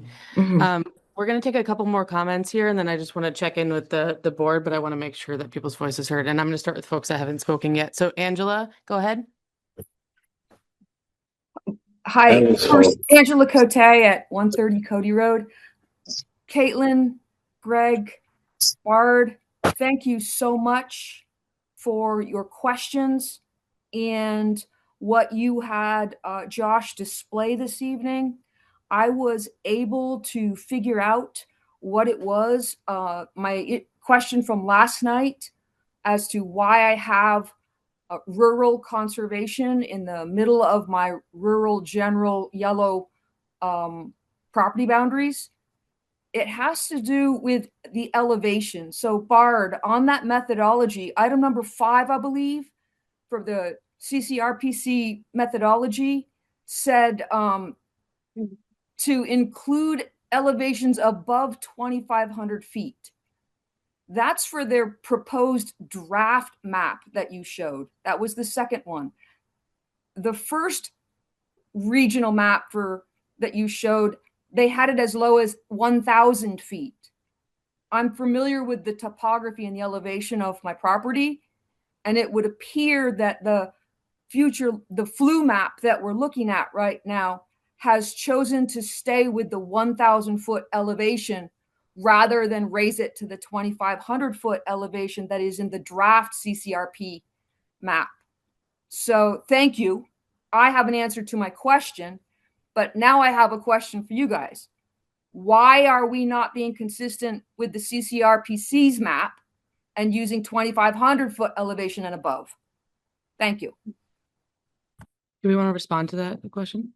Yeah, so it looks like what is shown on your property, if Chelsea's map is correct, is natural communities. It's not elevation. It doesn't have anything to do with elevation. So it's natural communities. Just one of the A&R Atlas. Right. One of the natural resource overlays. And if you look at the there's some natural communities that are in the resource based recreation area of Cochran's, that big blue area. There are some natural communities in there as well. So it's natural communities is one of the overlays. One of the overlays is forest blocks. There are 6 of them. Listed. I want to finish with the comment. Anyway, I've just yeah. one follow-up, because so when you were using elevation, did you use a 2,500? Did that influence things, or 1,000 feet? Did any No, of we that? didn't put elevation in. Thank you. So it's wetlands, riparian areas, natural communities, interior, highest priority, interior forest blocks. So I guess I don't have an answer to my question now. I thought I had resolved with an elevation. It's not that at all. I have no idea what a natural community is. Yeah, can we explain the definition of natural community? So natural communities are groups of plants and animals that are found together in similar habitats often. So it's, Studies for that? pardon me? It's studies for that? Do you want me to read? Yeah, it's a mapping layer that ANR has. You want to read it? What Sure. the definition is? Yeah, because certainly not, I'm not an expert on this, but if from the BioFinder natural community, specifically the one that shows up on Angela's property, it's just listed. It says a natural community is an interacting assemblage of plants and animals, their physical environment, and the natural processes that affect them. They describe the full range of habitat conditions that the native flora and fauna evolved with and are adapted to survive in. This and support the vast majority of Vermont's biological diversity. Hers is specifically a hemlock northern hardwood forest, and it's a highest priority natural community. Awesome. Thanks for So- the definition. Yeah, I mean, the whole point of the work that the legislature has been doing and ANR conservation design program is to try to maintain intact ecosystems in this state. It doesn't, I mean, you'd have to look into it a lot, I think, to understand it. But it's not just to pick out little points, you can have a little forest here and a little forest there. If it's not working as an ecosystem, then it's not going to be sustainable into the future. Yeah, I think the point there is that that's the definition based on the map that was overlaid here to put that spot on the map, right? Exactly. And so that's It was a community of specific plants and animals that functions together that then showed up as an a ecosystem. laid over this map. So, Let's go to Aaron, and then we'll tie off with Bruce, and then we'll check back in here. Aaron, go ahead. Hi. So just a quick thought. In an effort to be able to vote on the town plan. Closer to your microphone. Well, I can turn it up. Sorry. Can you hear me? No. Sorry. There you go. In an effort to try and get the town plan on the ballot, is it an option to take the CCRP map that we saw earlier, which seemed like it was much more agreeable with many of the people that have come out tonight? Is it an option to take that and use that as our flu map? And then sort of like in the memo that we read from Virginia from a few days ago, that they're expecting to have some exciting conversations about the flu map, then have all these folks come back into the room at a later date and figure out how we make more conservation on land that works for everyone. Is that something that could happen and still get this voted on in the near term instead of having to wait? well, you would have to decide if it's a minor amendment or if it needs to go back to the planning commission. You would have to decide that. But I know, I feel like earlier, Virginia, you said that if we wanted to do something different, it would have to get okayed by CCRP, and that maybe I heard that wrong, but that if we wanted to do something different with the map, it would have to go through some layers because this map that's on the screen now was already given to us by CCRP. Would we be able to do that without having to do those steps? If we adopted this map, then we would understand that CCRPC would be okay with it and it would be compatible with their map because it is a map. So that's not a problem from this map's point of view, you know, from adopting this map's point of view. It's, you know, it would not be asking the people who were involved in making the map with the overlays. We would not be getting their opinion about it, but if you wanted to consider that to be a minor change to the whole town plan and put it on the ballot with that map, then that would be up to you all. Okay, great question. Thanks, Aaron. Mm-hmm.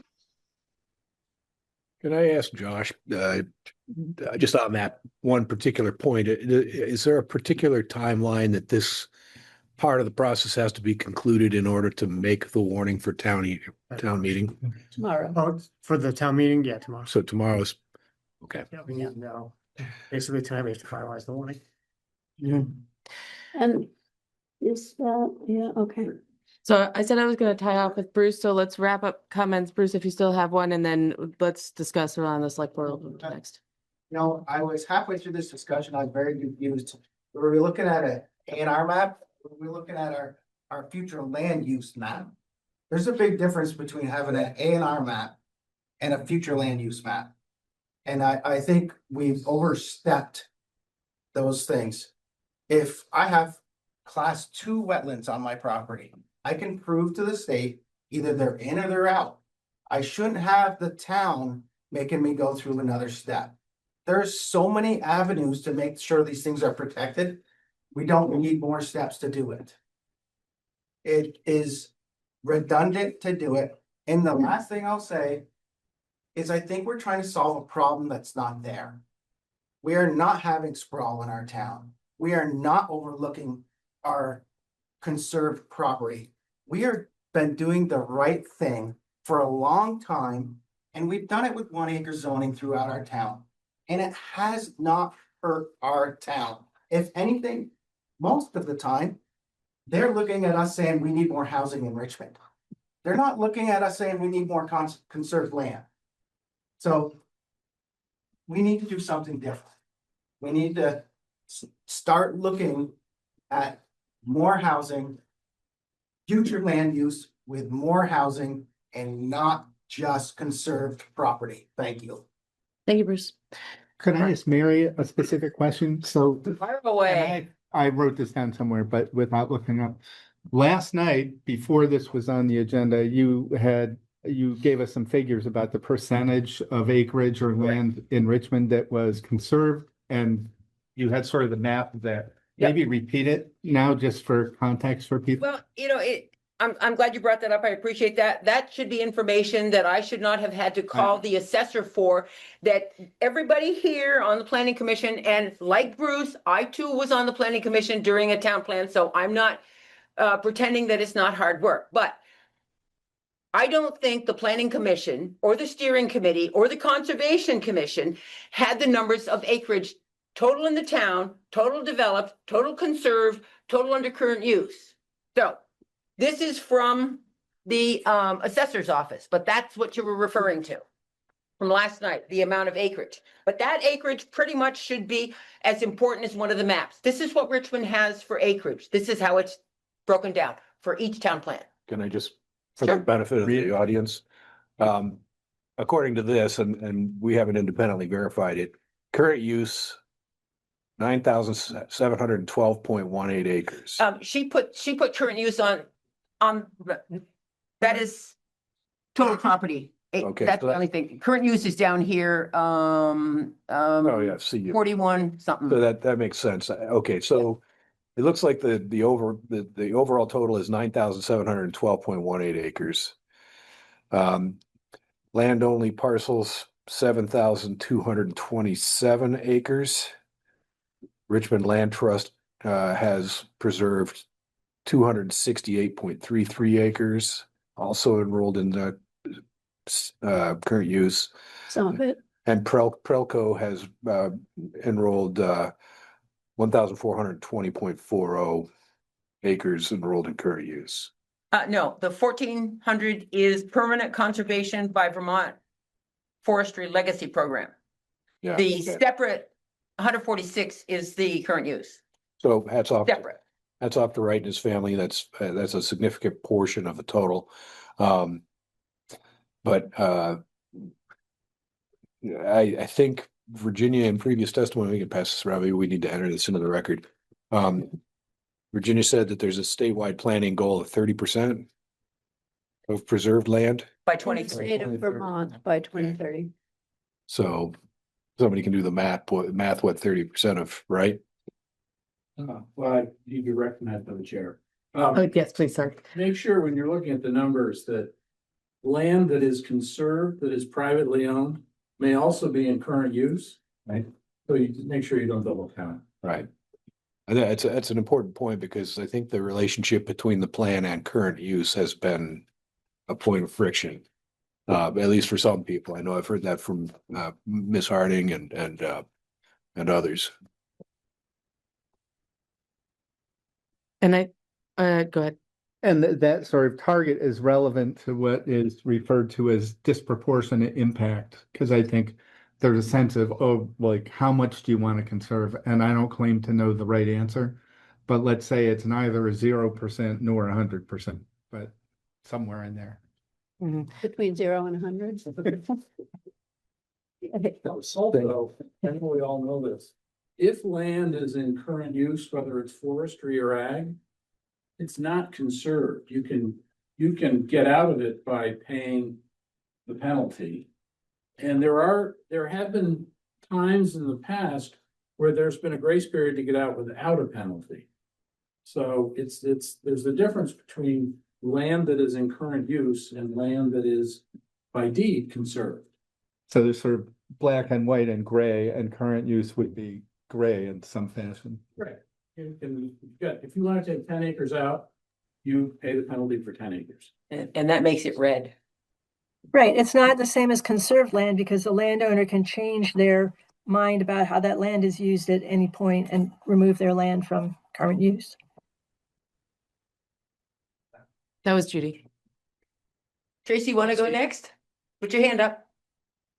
Mary. But this is. I'm finishing this. I'm Tracy Rose and I live on Dugway Road. Go ahead, Tracy. And my only conclusion is this cake is not ready to come out of the oven, period, full stop. That's it. And I read the entire 175 pages of the town plan. Thank you very much. And a lot of it is like, feels good, seems good, like not contentious. So to the point that Aaron made, if there was a way to put a placeholder around this very difficult issue and get everything that's easy done so that as we go through these next few months, we can just really focus on a resolution to this piece, because I want to build a house for one of my kids too, in an area that appears to now be green. And it's not very big, but green is green. So I would suggest that I give my blessing to about 10 of the 11 sections that are in there, and whatever you guys decide, but there's no way that anything around these maps should be on the town meeting, period. Where this crowd's not ready. Thank you. Yeah, and I think to that point, I have enough information at this point to have a discussion on how to move forward, if you both do as well. Okay. So it sounds like there's a couple, one second, Mary, there's a couple options that we've talked through. And if we were to replace the existing map in the plan with the CCRPC map, we would need to decide if that was a minor change, right? Do we want to discuss that point? Do we feel that that is a minor change or something that needs to go back to the Planning Commission? Well, springing off of the testimony of Virginia Clark, presumably it would be acceptable to the Regional Planning Commission because it's their map. And so in that sense, it's minor process-wise. It is a significant difference, but there are significant differences between the two maps. There seems to be a consensus in this room that the more aggressively conservatorial local map has gone too far. But but that's an unfair conclusion for us to reach on the fly. I mean, there was a working group who put a lot of time into it. But it's very hard to get excited about moving forward when there's this much public concern. I know some things have been said about tonight about how the board members are benefiting from this. It's not true. My lot gets completely effaced with green. There's no agenda here other than getting this right. And I want to underscore that with everybody because I think there's a lack of trust out there. But I don't know. Just when I review the Chittenden County Regional Plan map, it takes into account some facts on the ground that aren't reflected in the new map. And I just, based on that, I mean, if I was asked to choose one, I would go along with that. Just for the reasons that have been discussed tonight by the public. But I'm only one vote. I don't want to scuttle a long, effort by a great many people. So I'll yield to Bart and we can continue this conversation. I would say first, thanks for all the work that goes into this. I'm always amazed at the volume of time and effort it takes to produce all the language. As a quick aside, I'm sort of daunted by the number of actions, and I stopped counting the number of actions assigned to the select board at like 25. And my experience in organizations is once you get past 3 or 4, people start to glaze over. You got to somehow select your priorities in that, or they tend to fall by the wayside or just sit there. But in terms of moving forward, it seems like we can move forward with the town plan to vote with the draft map that people have questioned or criticized tonight. We can move forward with the town plan with the CCRPC map, as we're looking at now, or we can delay. Yep. Those are the 3 options, right? It's my conclusion that the first one, proceeding with the draft map, just gets uglier because I think so many people will vote against it. So why do that? And we've heard enough concerns that are substantive that I don't think that's going to fly. And so I think then the question of delay, left with the 2 options, maybe briefly say, what are the pros and cons of delay versus pros and cons of proceeding with the CCRPC map? Yeah, and that's really what I'm wrestling with too. Those are the 2 options I'm looking at. If we were to proceed with the CCRP map, it would provide the town plan the opportunity for approval, which there's been a lot of work and time that's gone into that as well, and we've had great feedback around the town plan in general. And so I would hate to lose the opportunity to approve the town plan if we're agreeable to this, that the CCRP map could be used there. Now, to the point where Virginia, you said there's been a lot of work that's gone into the other map as well. I see that too, and I want to give that committee the opportunity, but I don't know if that is hinging on if we get it onto the ballot to be approved or not, because regardless, they'll have the opportunity to amend the map, correct? Mm-hmm. Yes, okay. So I think the planning commission and the steering committee would be okay with going with the CCRPC map and then working in the future to amend it if we wished. Okay. Also, CCRPC may possibly be amending their own map. Right. So we would need to make sure that we allowed in our voting to adopt whatever map they end up with adopting.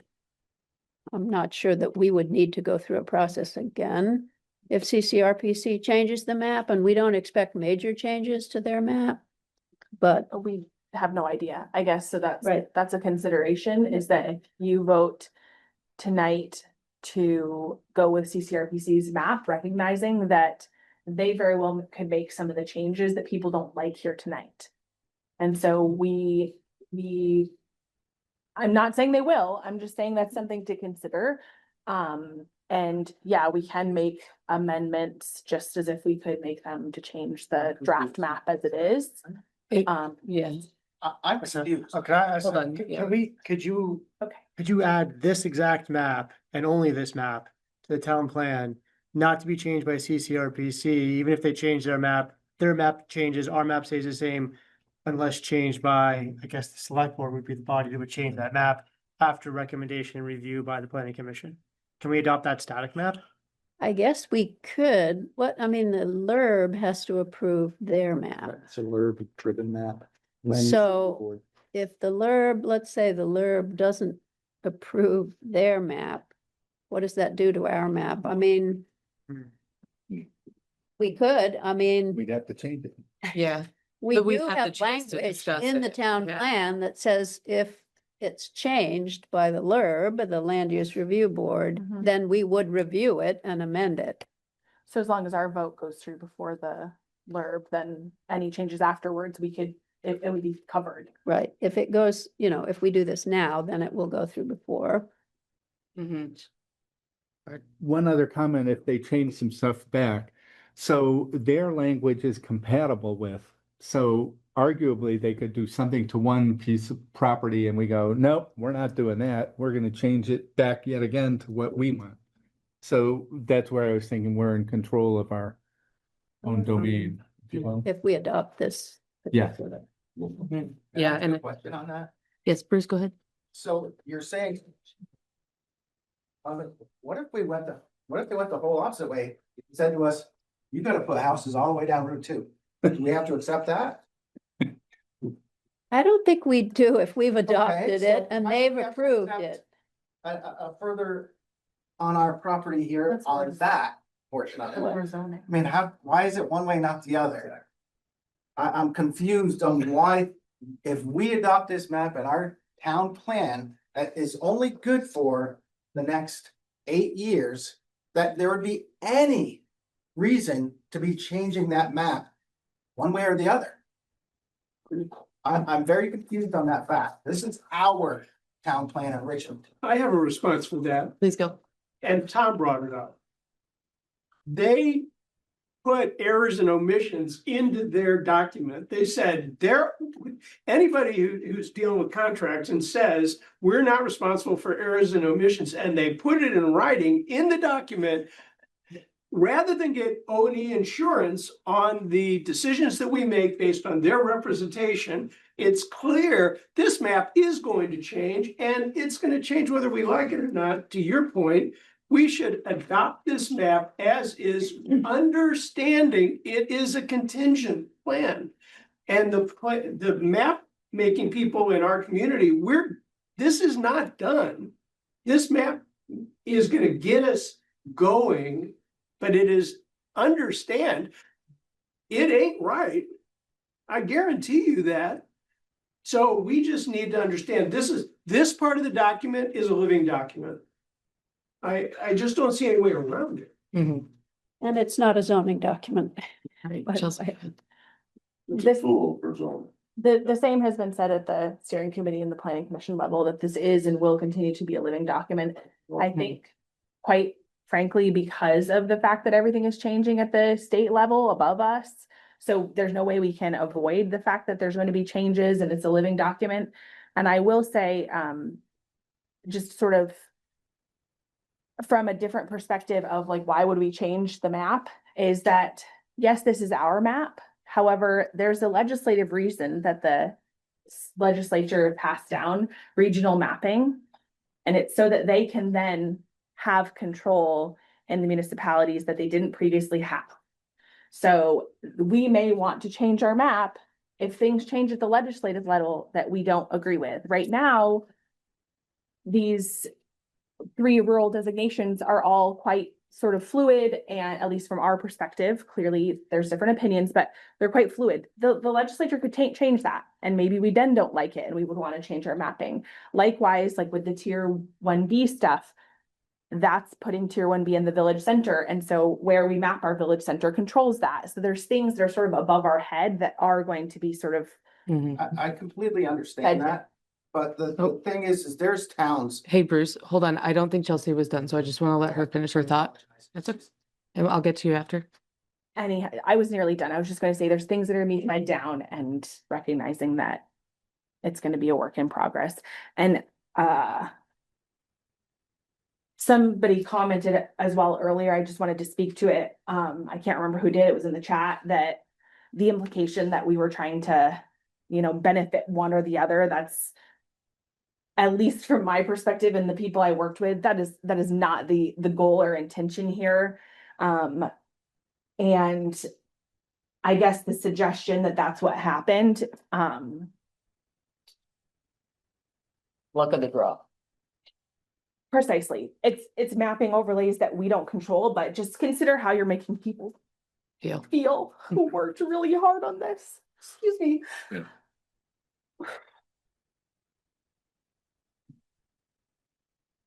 That's all. Thank you, Chelsea. Patty, let's go to you. Yeah, I was the person that wrote that comment that I found it incredibly insulting to the select board and to the planning commission and really to our community to insinuate this kind of abuse. And I'm very sorry for those kinds of implications this evening. I want to thank the Planning Commission for the fabulous hard work. These are volunteers in our town that love our town and are stepping up and taking responsibility.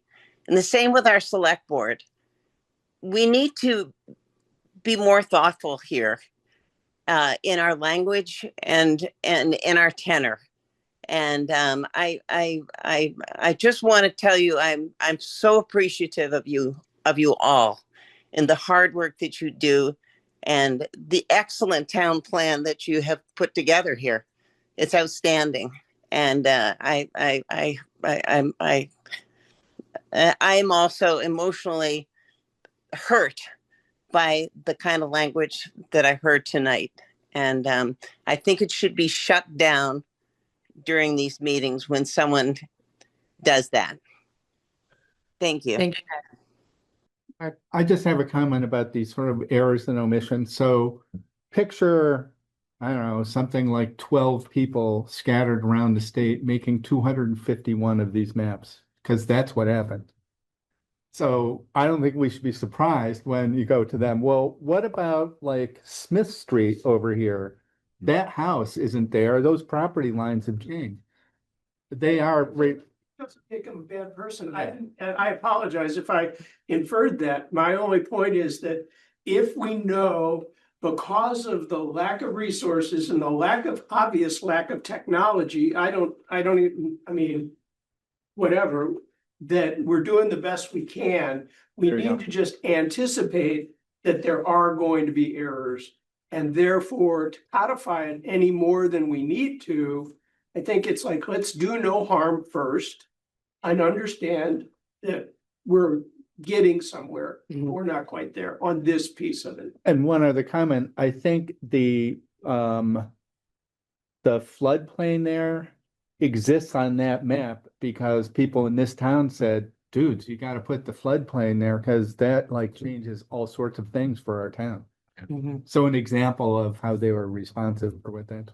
Yeah. And another thing about the floodplain is that we have these new river corridor rules that are coming along that aren't in place yet, but we are going to have to change the map if we want people to understand that there are river corridor rules.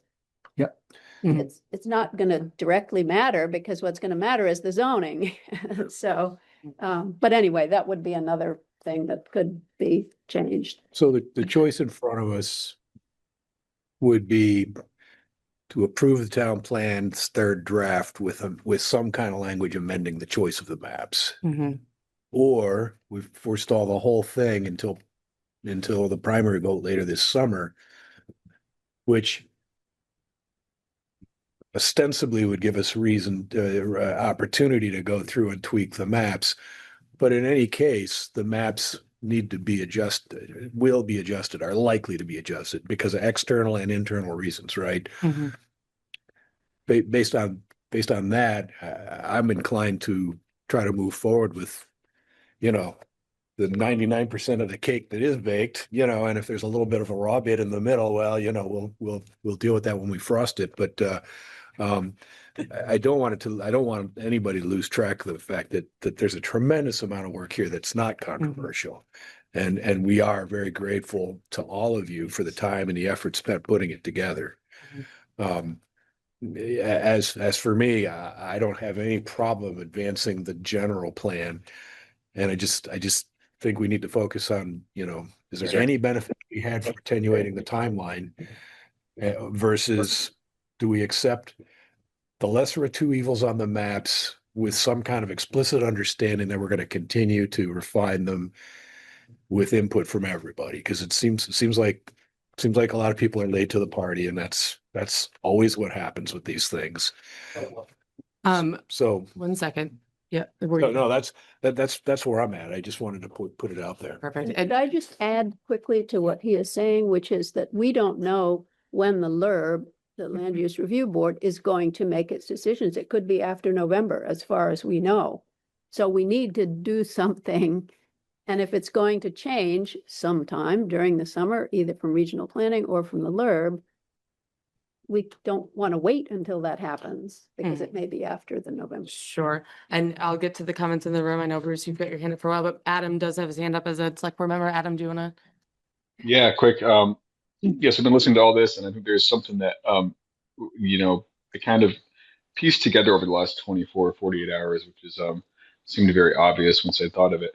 But the language in Title 10, or I guess what was formerly Act 59, that kind of lays out the 30 by 30 and 50 by 50 goals, is pretty vague, and it lays them out clearly as goals, not hard targets or mandates. But I think if you dig into it, some of the language is very, very similar to another goal that was laid out by the state, in that it lays out broad goals and then directs the Secretary of Natural Resources to lead the efforts to do through rule changes and regulation changes to reach those goals on a state level. And so as I'm reading that, I don't have any concerns with our planning commission, our town, people in our town, hashing out these details in a way that's productive and equitable and achieves all our goals. But when you overlay that with how it's being pushed down by the state, you see some pretty serious and clear parallels to how the 3-acre stormwater rule came about, where there was a broad goal of phosphorus mitigation, and that was enacted through rule changes, which is kind of the direction this is going. And once those rule changes come into effect, they kind of turn into unfunded mandates. So I can see everyone's concern, and I guess having been experiencing a different similar situation in the town that's turned into an absolute nightmare, I can see why there's major concern there. But ultimately, a lot of this would be out of our control. I also think that changing these maps doesn't necessarily bring it back in our control, but it's a good way to kind of put our line in the sand now and make it clear what we're comfortable with. So, yeah, Great. I think I would defer to you guys in Virginia with what map you want to go with. I think that there's a lot of thought put into the map, and I think it's a good, if it's viewed as the best, not as the what the potential of every piece of land could be from a conservation standpoint or a use standpoint, without not taking into housing or financial implications into account. It's a great reference. However, once we overlay everything, I can see I'm concerned about that. If it was to be turned into a zoning map, it would all of a sudden have a much different meaning and would be pretty prohibitive. Mm-hmm. Great. Thanks, Adam. And I think I just want to make a couple of comments here, and then we can get to the last comments and make some decisions, I think, because we're ready for that point. But thank you all for your patience with me tonight as chair. This is a tough meeting to be chair for the first time for. And Patty, I appreciate the comment that we should shut down, negative comments towards other residents of our town and be kind. And I'll take that as a feedback for future meetings that I will chair in Adam's absence. I think that we have enough information to understand that the intention of the map that was put into the plan was a layered version of what the potential could be. And the reading of that map in review of the plan was not read as intended, which means it could potentially be read not as intended in the future. And so we're at a point where I think we need to reassess how we would include that information differently. If we wanted to highlight opportunities, perhaps not on the map or so forth. And I also, I don't want to discount the planning that has happened to date on the rest of the plan that would be able to move forward in using this map and give the folks that have spent a lot of time in trying to frame out that potential opportunity through the visual that we saw, to then amend that information in addition to what we've all agreed on as a town, potentially through the vote of the plan as it was. Just a comment that item 7 on page 54 of the town plan talks about reviewing the map when the LURB has completed its tier 3 and road rule regulations. Any significant changes are made to the regional map, and whenever on the ground corrections are requested by parcel owners. That language seems to me to be broad enough to let us go through this. And also it says, following such reviews, the map shall be amended if necessary through a public hearing process. And you're saying to use the CCRP map instead of the map that was in there? Yeah, because this means that it's all potentially fluid, or it's going to be updated to the points that are made. Yep. So we'll get to the last comments in the room here. I think that just to the point of the room of where we are, that we I think have enough information to start making decisions moving forward, but I want to make sure that folks feel heard in the room. So Bruce, I know you've been waiting for a little bit of time. My last comments is I was the chair of the planning commission prior town plan that we had before I did one. We had one and we readopted that town plan. So that town plan went close to 10, 12 years before we did another one. There's no big hurry. Second thing I'd like to say, we've had 8 years on that old town plan. How many times has it changed? My guess is yes. I've never seen anything in front of the select board to have anything changed on the town plan. 0. My third thing I'd like to say is I'm not a rich man. What I do have is a little bit of land. We have one house for sale in Richmond right now. It's $1.4 million. My kid can't afford that. But what I can do for my kids is maybe give him a piece of property that he can live on. Yeah. You know, that is why I'm here. So when you say it's not personal, it is personal. This is my life savings. My home is my biggest life savings. And I would say that's probably the truth for everybody that's in this room. So it is personal. And I'm sorry if it hurts your feelings, that is personal to me, but it is. Thank you. Thank you, Bruce. Yes, you were next. I just want to say I purchased my property about 6 years ago, tried to do doing the Act 250, which is very painful. I went to the town, got this print, came out through there, said, yep, there's a wetland right there. I made a decision. I said, okay, this little tiny little corner, little piece right over here, I think I can still make this property work.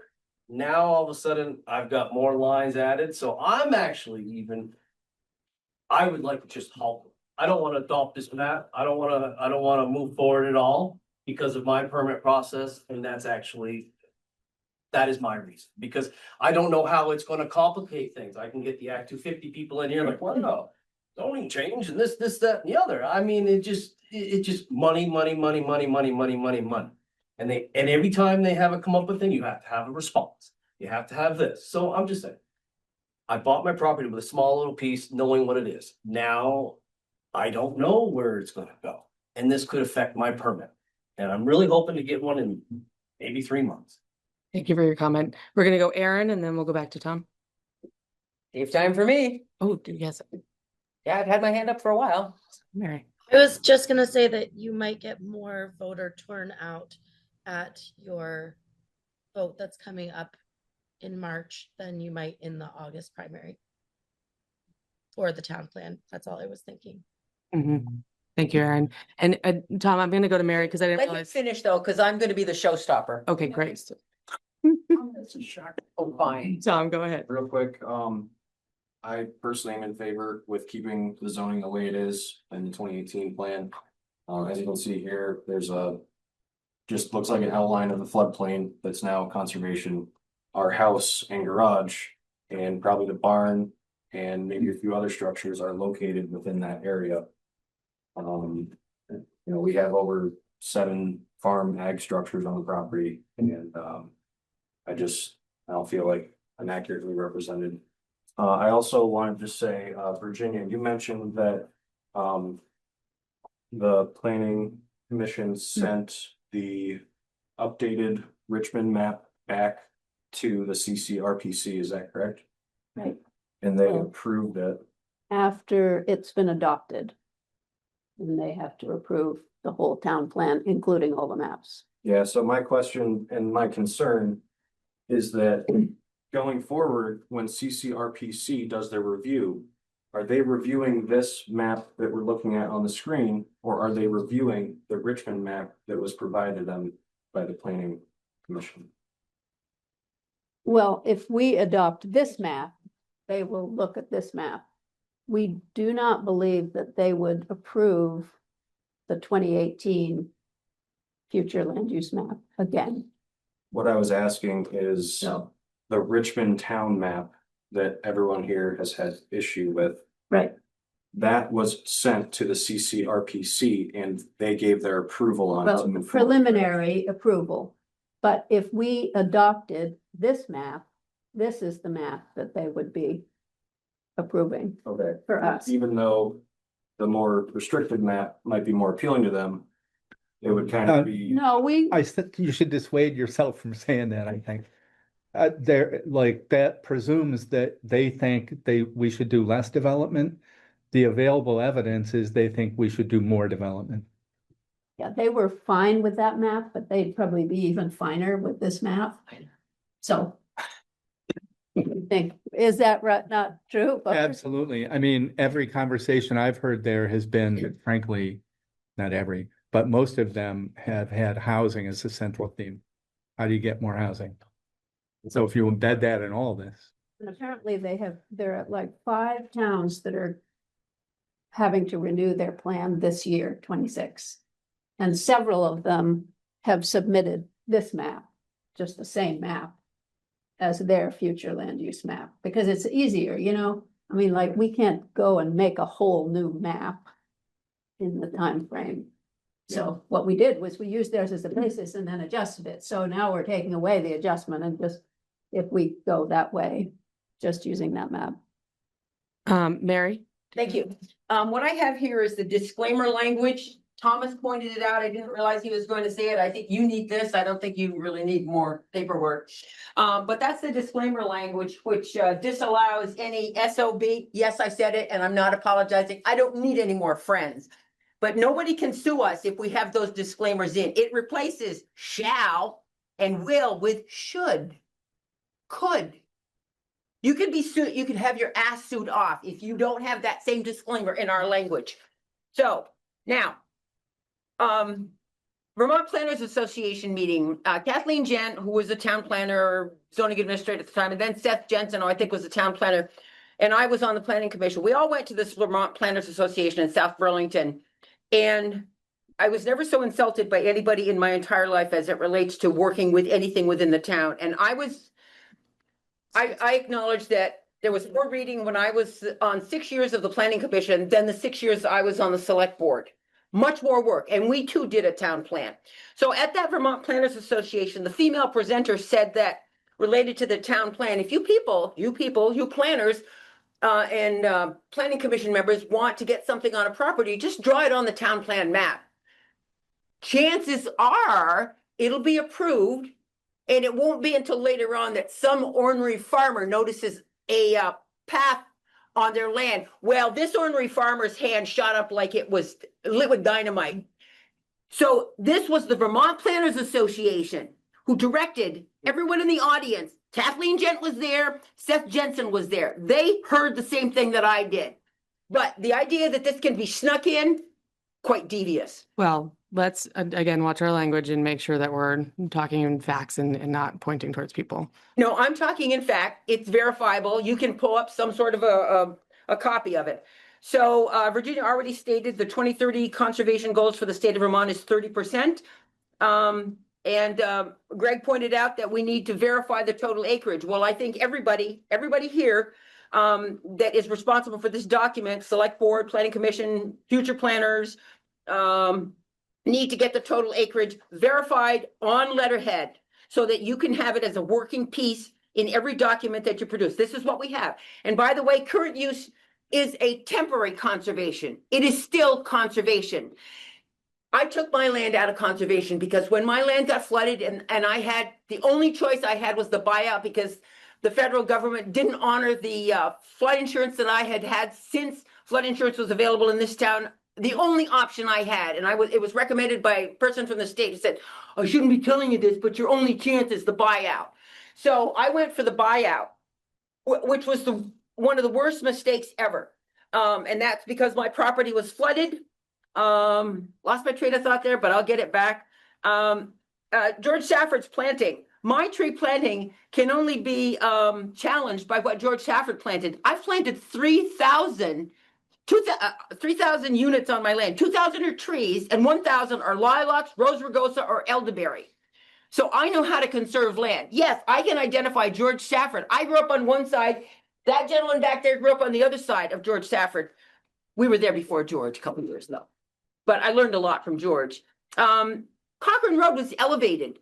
The front yard to the brick house used to go down to Cochrane Road because, and state statute allows that any road can be elevated a minimum or a maximum, of 3 feet in 1 year. So that bowl that collects water that we had to have pumped out a couple of years because it was not only impacting the mobile home lot, but it was also impacting the lot that the town acquired by the buyout. That land didn't flood before the road was elevated. We still had flooding, but when the water came in, it went out because it rolled across Cochrane Road. Right now it's a bowl. It's, we'll leave when we damn well please. That was the land talking. Okay, so using the parcel lines, that's not a bad idea because ground view, and thank you for holding this up. This is my land right here, which is in the, oh yeah, you can build here because there's some residential development now. Right beside this conservation piece and then the Safford property. This whole area is built. This designation of color. This over here, Orchard Lane, Phoenix Circle, because there's two structures, brick house is gone, but there's two structures on here. And the 2018 maps for the town, all my delineations of surveyed lines were there. All the surveyed lines that were on there disappeared. My parents in the early 70s had this land surveyed and they had it marked out for the possibility of future sales. The only property, the only deed that has ever been created on my property is for that one buyout acre. Nothing else has been sold. So it's enough to say that there's wildlife on my property. You don't need to condemn it because I know how to get wildlife off my property and it's not with ammunition. So an aerial view doesn't really tell you much. Let's see. Virginia said that the town plan can be changed at any time. Why wait? If we find errors that are here now, it can be changed now. It can be changed today, but it's still, I would assume that would be a major change and needs to go through a process. A tool is only useful if it isn't broken. I view this as a broken tool. There's an area in this paperwork, the new plan that talks about preserved land and preserving a scenic view. If you preserve or conserve land, nobody's going to be able to go up there and have a house to see the scenic view. Oh, sure, the deer might enjoy it or the hunters, but that's it.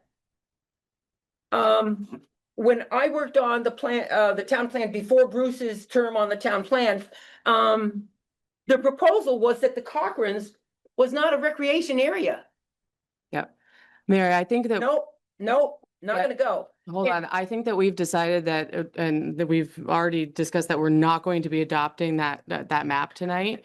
I'm And so- talking about the whole town plan, though. I haven't even hit the two things in here that need to be changed, plus all the disclaimer language that must be put in here. Okay, let's wrap it into that then. Let's focus on the, Okay, so at one point too, there was at one point also, there was a gentleman on Duxbury Road named Cross. He bought a commercial property that used to be the Planton Griffith Sawmill. The town plan that was before when I was on had rezoned his land so it was no longer commercial. A former sawmill that he had been actively using as a commercial lot was zoned residential and zoned out of commercial. It wasn't as easy as snapping his fingers. He had a legal process to go through to get it back where it belonged. So I urge you to stop the whole thing. I will come to every meeting. Unless there's snow or ice, I will park my fanny in those chairs. But I think there is enough before you now that the entire plan needs to be stopped. On page 10, which I pointed out last night, under basic needs, could you please define why page 10, the bottom of basic need, needs to identify pregnant people? In my life, God is my witness, there's only one person that can be pregnant, and that is a female of any species. thank you, Mary. Okay, I think that's enough comment for right now. I know you wanted to have a comment as well. I'd ask you to keep your comments to the decision at hand, which is if we should postpone the plan or if we should adopt the plan with the change map. I appreciate you taking my one comment. I would ask that you hold off. I have not had the time. I did not know of this other map option. Yes, it might benefit me at this instant that I'm looking at this. But like I said, I wasn't prepared to make that recommendation. I'm not prepared to support it without being able to review it. And I think other people who are not present tonight should have the opportunity to review this as well. Because I don't want to push you to do something that may harmfully impact somebody else unintentionally. And I think I really would like to see you change the shall wording to protect the town for everybody's sake. I don't think it needs to be voted on in March. I think we have other opportunities. I think once it's put in front of the voters, it will be passed. I'm very sure of that. So to have to worry about the turnout to be high, if you get it right, so the people who have come forward to tell you that they have issues with it, there's no ever any doubt in anybody's mind that the town plan won't be passed. We're just asking you to please take a moment and step back. You all had concerns tonight. I'm not sure about this map, and I'm not sure about some of the language in it to protect the town from having to do things and put zoning regulations in place that wasn't the intent of this town plan. So thank you. Thank you, Karen. Okay, let's talk about what we want to do next here. I think we're down to the 2 points of either pushing it or we adopt it with this CCRPC map in place of the current map. Any thoughts? Well, we know what just plugging in the CCRPC map would look like. Let me ask the planning commission and folks, if we delay it, what does that look like? Let me use it.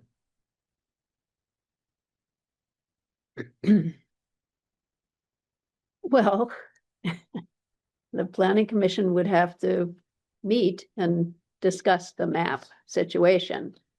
And it may be that the planning commission would say, given what we've heard, we're fine with the CCRPC map. That is possible. Other people might want to talk more about it. So I think the people who have worked on this, mostly the steering committee, would really like it to be done. It has been a lot of work. So they would like it to be passed and to amend it if necessary at some point in the future. So, and I think the planning commission would be fine with that. Is there any version of this CCRPC map that if let's say we decided not to move forward tonight, are we still beholden to this map regardless if it's in our plan or not? The CCRPC map? CCRPC map, if we want to have an approved plan, it has to be compatible with their map. Their flu map has to be compatible. So it has to be this at least. as it's. So and compatible, I don't know, Bard, what do you know about the word compatible? So literally, yeah, when they also say, oh, then modify these, we suggest you follow property lines. There are a bunch of things that suggest there could be changes that are compatible, but not exactly the same. And that there are things that they don't follow in their own map that Yeah. are required. So, you know, our best shot at ensuring that it's compatible is using this map. That's, What about the other changes that have been suggested, including especially the should versus shall? Do you have thoughts on that? I'm not an attorney. Those are legally freighted terms. Yeah. yeah, we can replace shall with should. I think we put in shall, but Marcy's request. No way. No. I don't have a JD here. There. It wasn't me. No. I hope this is in jest. I'm assuming that it is, but Doesn't that speech have to be shut down? You're welcome. I think that several places in the plan shall exist. I don't think it's just one spot. I can't think of any, but I think it pops up here and there, but CCRPC specifically instructed us in the review of our Old Town plan, and it's sort of across the board, not just us. Like, they want more actionable language in people's town plans. They don't want towns to be publishing these wishy-washy plans that don't actually then affect any sort of change or whatnot. And so I think if there's sort of more firm language, it was geared to satisfy that feedback from CCRPC, but then also focused around things that the steering committee or the planning commission heard as themes, right? Common themes, things the town as a whole really wanted to see done.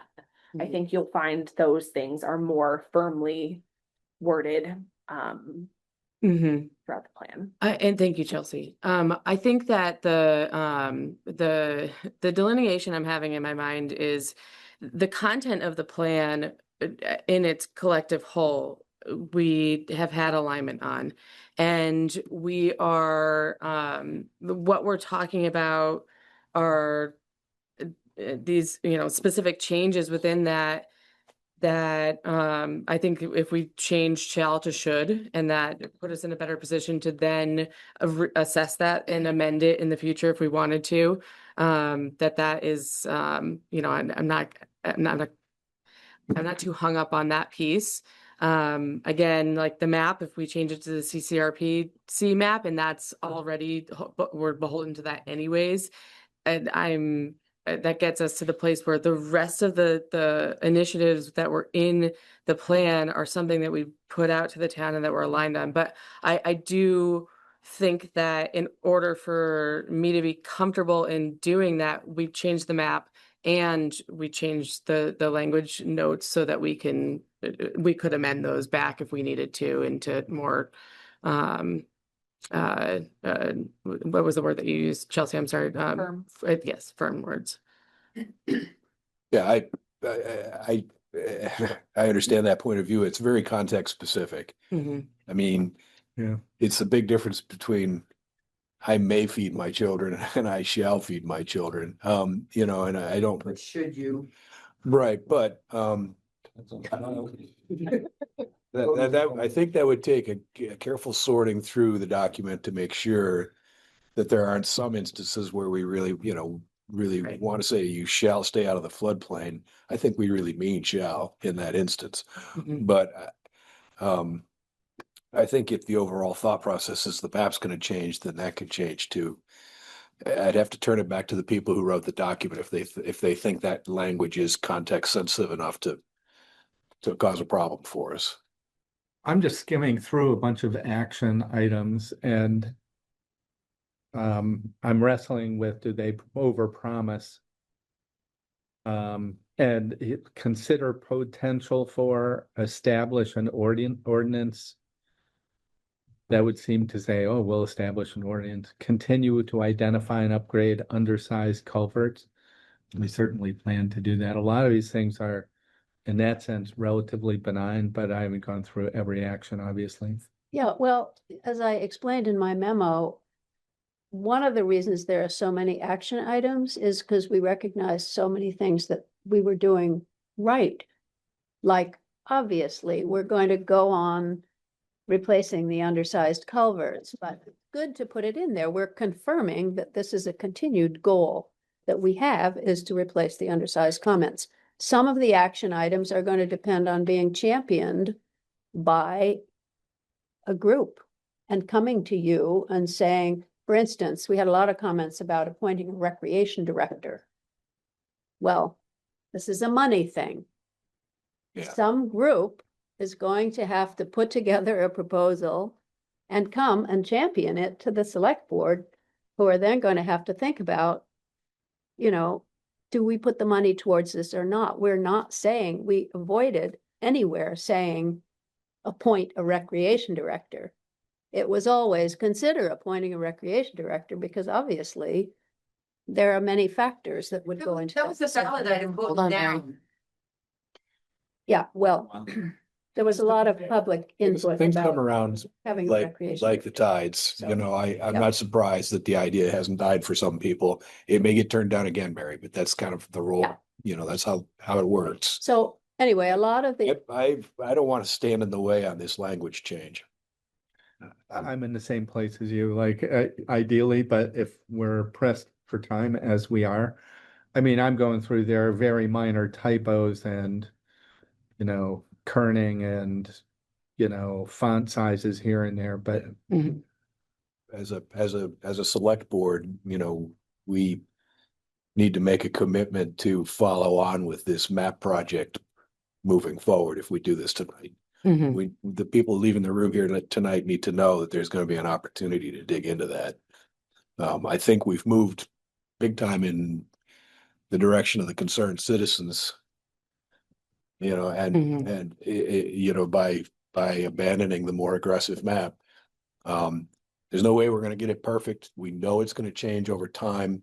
I think the only thing we can do to make that feel like more terra firma for people is to commit to having a process to review those maps as a regular order of our business, you know. or using this one. Well, no, I mean, Using that's the proposal on the table. We're going to put Yes. some map in there if we say yes tonight, and then that map is likely to change. There are some things you may feel are getting thrown out, you know, certain babies getting thrown out with the bathwater here. I would want the Conservation Board and the Planning Commission to be able to come in and say that we had real intention on this particular thing. So it just seems inevitable that we're going to be revisiting the maps no matter what, but as a jumping off point, I'd rather use the less restrictive map for purposes of advancing the ball. Yeah, so in terms of next steps here, you know, we're open for public hearing. We will need to close the public hearing when we feel like we have enough information to make a decision moving forward, and then we can accept a motion after that. If we wanted to. Mary? Just a short one. So does this mean, my land can revert back to the lines my parents had drawn on in the 70s?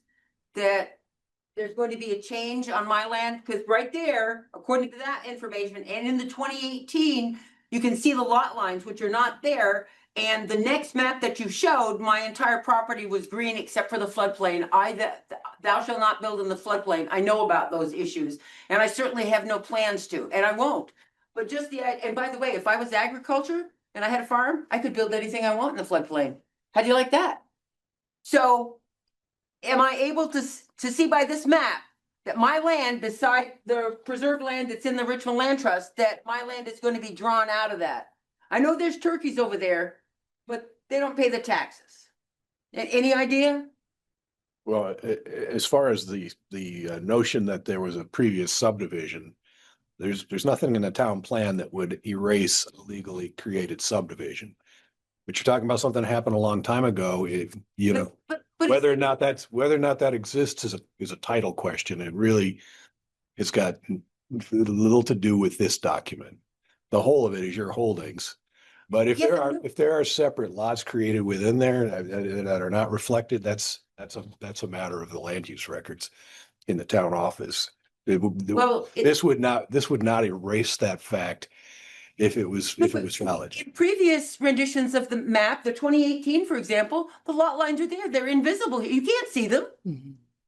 And to arbitrarily take lot lines off, whether it was CCRPC, I'll be talking to Charlie Baker tomorrow. Okay, thank you, Mary. Kara, I think you might have a relative comment. Just to let you know, the property subdivision lines aren't on our parcel either. It doesn't make them go away, just to let you know, just because it's on this map. But that's why Classification changed. the classification on this map changes and your lot lines will remain as they are on the survey maps in the town clerk's office. This map is not beholden to the lot lines on this, because this map, I said, is 5 to 8 years old. It's not a current, it wasn't a 2025 parcel map of the town of Richmond. Thank you, Kara. And we are committed to reviewing the tax maps at least every 2 years, if not before that. This is many years old. Okay, so at this point, do we feel like we have the information that we need? Do we want to have a motion to close the hearing? I move that we close the public hearing to consider the third draft of the Richmond Town Plan. Ms. Bard, I'll second. Okay, all in favor? Greg, aye. Bard, aye. Caitlin, aye. Adam had to hop off, so he's on. Okay, so from here, we need to decide what the motion will look like. And I believe we were provided with 2 versions of it, but we'll have to edit otherwise. Yeah, we should have the last date, which I don't have here. There's just one motion Oh, that you can add in. We're gonna have to amend it. yeah. You can add in if you want to switch the maps out. Yeah. Which I think. And Yes. should we include anything about this language change as well? I mean, I think that what I'm falling back on is that we have the ability to make amendments after, and if this is something that we need to take a little bit more time on to make sure that we're doing it right, is to take the safe route and change the language for now, and then have the ability to take the time to, change it back if we want to, but I'm not sure what the plan is. So you're talking about changing any Shall to should. Yeah, And that's somewhat time if sensitive. I had the live document in Word, we could do it quickly and see where they fall, but Apparently 7 of them, Aaron, Connie have. Okay. Great. Giving you the page number. Thank you, Connie. Yeah. There you go. What is the date on the most current version of this? 1/6/26. Do you have the draft motion? Do you need it? That'd be great. I might have it here, but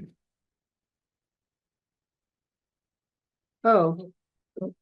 Well, page 7 is not up for being changed. It's a quotation Yeah, from that's the challenge with this. old legal language that was said when the round church was constructed in 1812.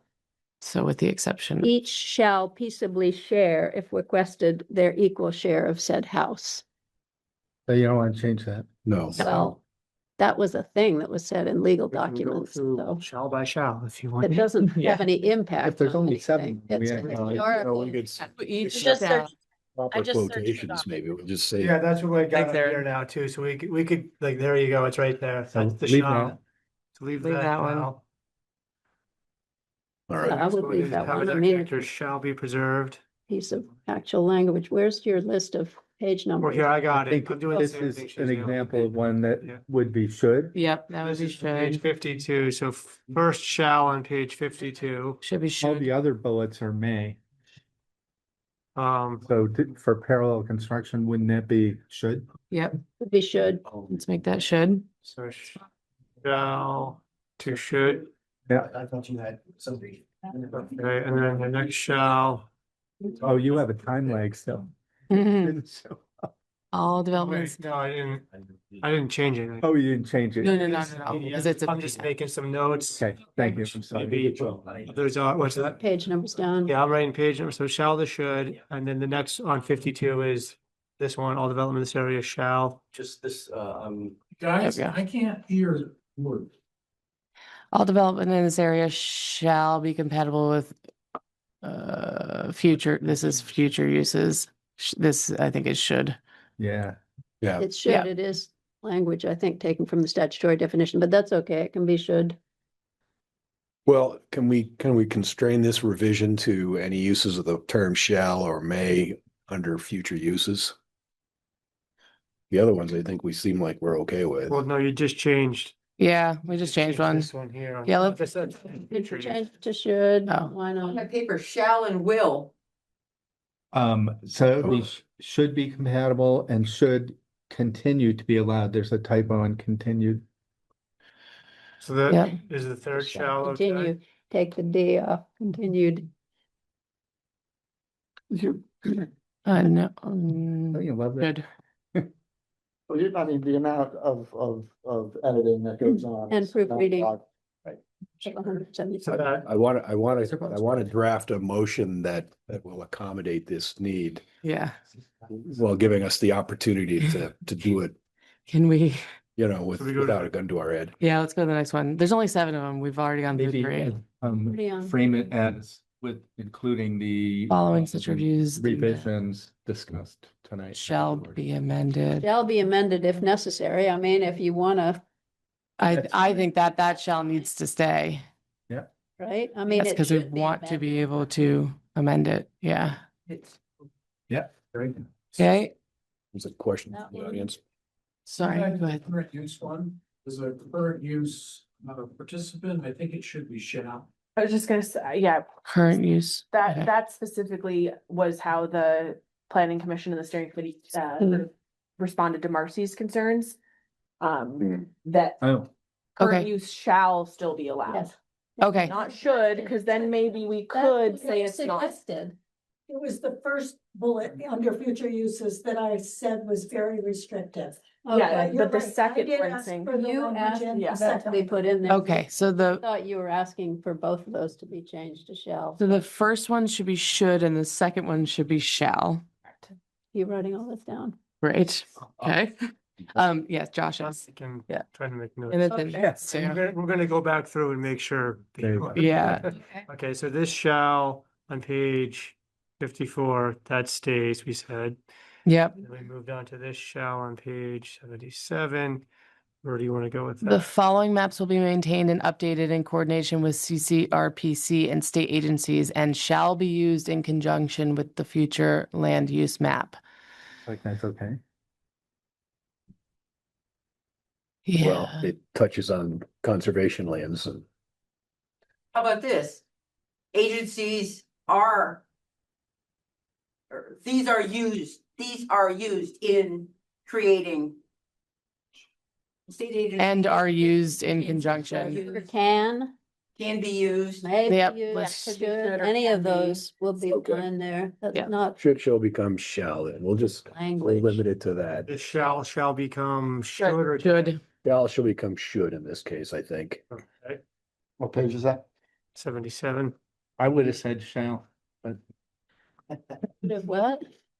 that one, Yeah, because all these maps, it's what we do, right? Or what you do. Mm. I mean, that's, Yeah, the only thing I'm concerned about is we spent all night talking about conservation lands and see Mhm. that, Well, it says we use it to inform future zoning maps. It doesn't say you have to do anything specific. It just says you will use them. Mm. If I were CCRPC, I'd say that's not okay. You need to say shall. Yeah. Because those are important things, right? You maintain and updated in It's coordination. those are Oh, all the that too. things that they specifically said they want towns to So I think it should bring be shall. nuanced. It's gotta go back to. taking the sentence as a whole. Right, yeah. Well, he's related to CCRPC, so you better listen to him. on I this. think they would find it and say you need to change it. You Okay. shall change. To use, but it'll be used to inform future, it won't necessarily. Exactly. Say what Yeah. you're gonna do. It has the qualifying language. You'll consider them. You telling us that we have to change something. It's better to try it. And then tell us. if we have I to don't change see a it. benefit because if the statute says we shall use them, it doesn't say we have to follow them exactly. It's just you have to look at them and consider what they tell you. Yeah. Inform Where I live. zoning maps. Well, that's kind of what it says. This is that to inform future zoning maps to the constraints. Okay. They may pose. It's all qualified. Yeah. Jeff, do you have a list? Either, Josh? is there more? Josh? I'm not well this evening. I'll have to 10 bring o'clock it. tonight. Yep. Yeah. Okay. So is that shall staying? Yes. Yes. The last one? Keep the shall. Then we'll go back through just to make sure. Qualified enough in the rest of the sentence. Next one is, this is under, It's just a restatement about the map amendment. to restate, this is page 106. 106. We decided that the map shall be amended So this if is- necessary. That's what everybody here Again, wants. it's Yeah. language. Yeah, okay. So There's a then- typo in that too. Can we just note that That's okay. through instead of though? Sorry. Sorry. Set. I won't find that for you. Well, I see it. Page 7 stays. That one is. The page 7 stays? That has to stay, yes. So we not only need to enumerate the ones we want to change. So it's So something like then 3 years. there's 3 here on page 52. This is the first shall, which you said you wanted to go to should. Yes. Okay. Yeah. The second iteration, all development of this area, you said should. Yep. Okay. The third iteration, Shall. is. Okay. This is 52? This is 52. Okay. Now we're on to page Sure 54. you don't. This shall stays, the map shall be amended. Yes. Page 77, that one stays. We ended up on shall, yes. And page 106, that one stays. Yes. So the only ones we're actually changing are the first 2 iterations of shall on page 52. Yep. That's what I- Everything else stays. So those are the only 2 changes. That makes it easier. Thank you. Yeah, we got there. On that basis, Mhm. Okay. any more open? The other word that was called out is will. Do we want to have any discussion on that or Will. as in like we will do something? Or do we think that that is There are ambiguous? 137 Hey. instances of will. I think will is not Same. compulsory though. Doesn't have the legal implications. No. Shall. I'm okay with with will. It's used in so many places. I'd say leave it. Okay, I think, Mary, you want to comment? Other things. In the part where it talks about managing the town forest, I included the information. I don't know if I wrote it down there for this time, but the Commissioner of Parks, Forest and Recreation, Danielle Fitzko, recommended that we put in that the town forest will be left to its natural state. To say we will maintain the town forest means you're responsible for every tree. This came to light because somebody had the language in their town plan or zoning or whatever it was, but there was language in a specific town that said they will maintain trees. A tree fell and killed a child, and it was a multi-million-dollar issue after that. So and then a general disclaimer needs to be put in the document, like Thomas pointed out, that is on the maps that says you will not be able to use this somehow to sue us. So that information, I think, is on that 8.5 by 11 sheet. But please take a look at that before you decide to put this on. Thank you. Thank you, Mary. Do we feel like we're ready for a motion of any sort? Well, is there any discussion on Mary's comment? Is that in the documents of the Andrews Community Forest? Any language about walk here? There's a lot of Tree recreation. might fall on you. There's a lot of recreation use on town lands. Natural state, that could happen. But if you go in and manage and you mismanaged one tree, Anybody here engaged in forestry? I think we can, at the Andrews Community Forest Committee level, can look at that document and see if it's okay. Good. All right, So table that, right? Yes. I move to approve the third draft of the 2026 town plan dated January 6th, 2026, with any minor revisions, and direct the town clerk to place his final draft on the town meeting ballot for townwide approval on March 3rd. Further, the select board directs the planning commission to forward what is now considered the final 2026 town plan draft to a regional planning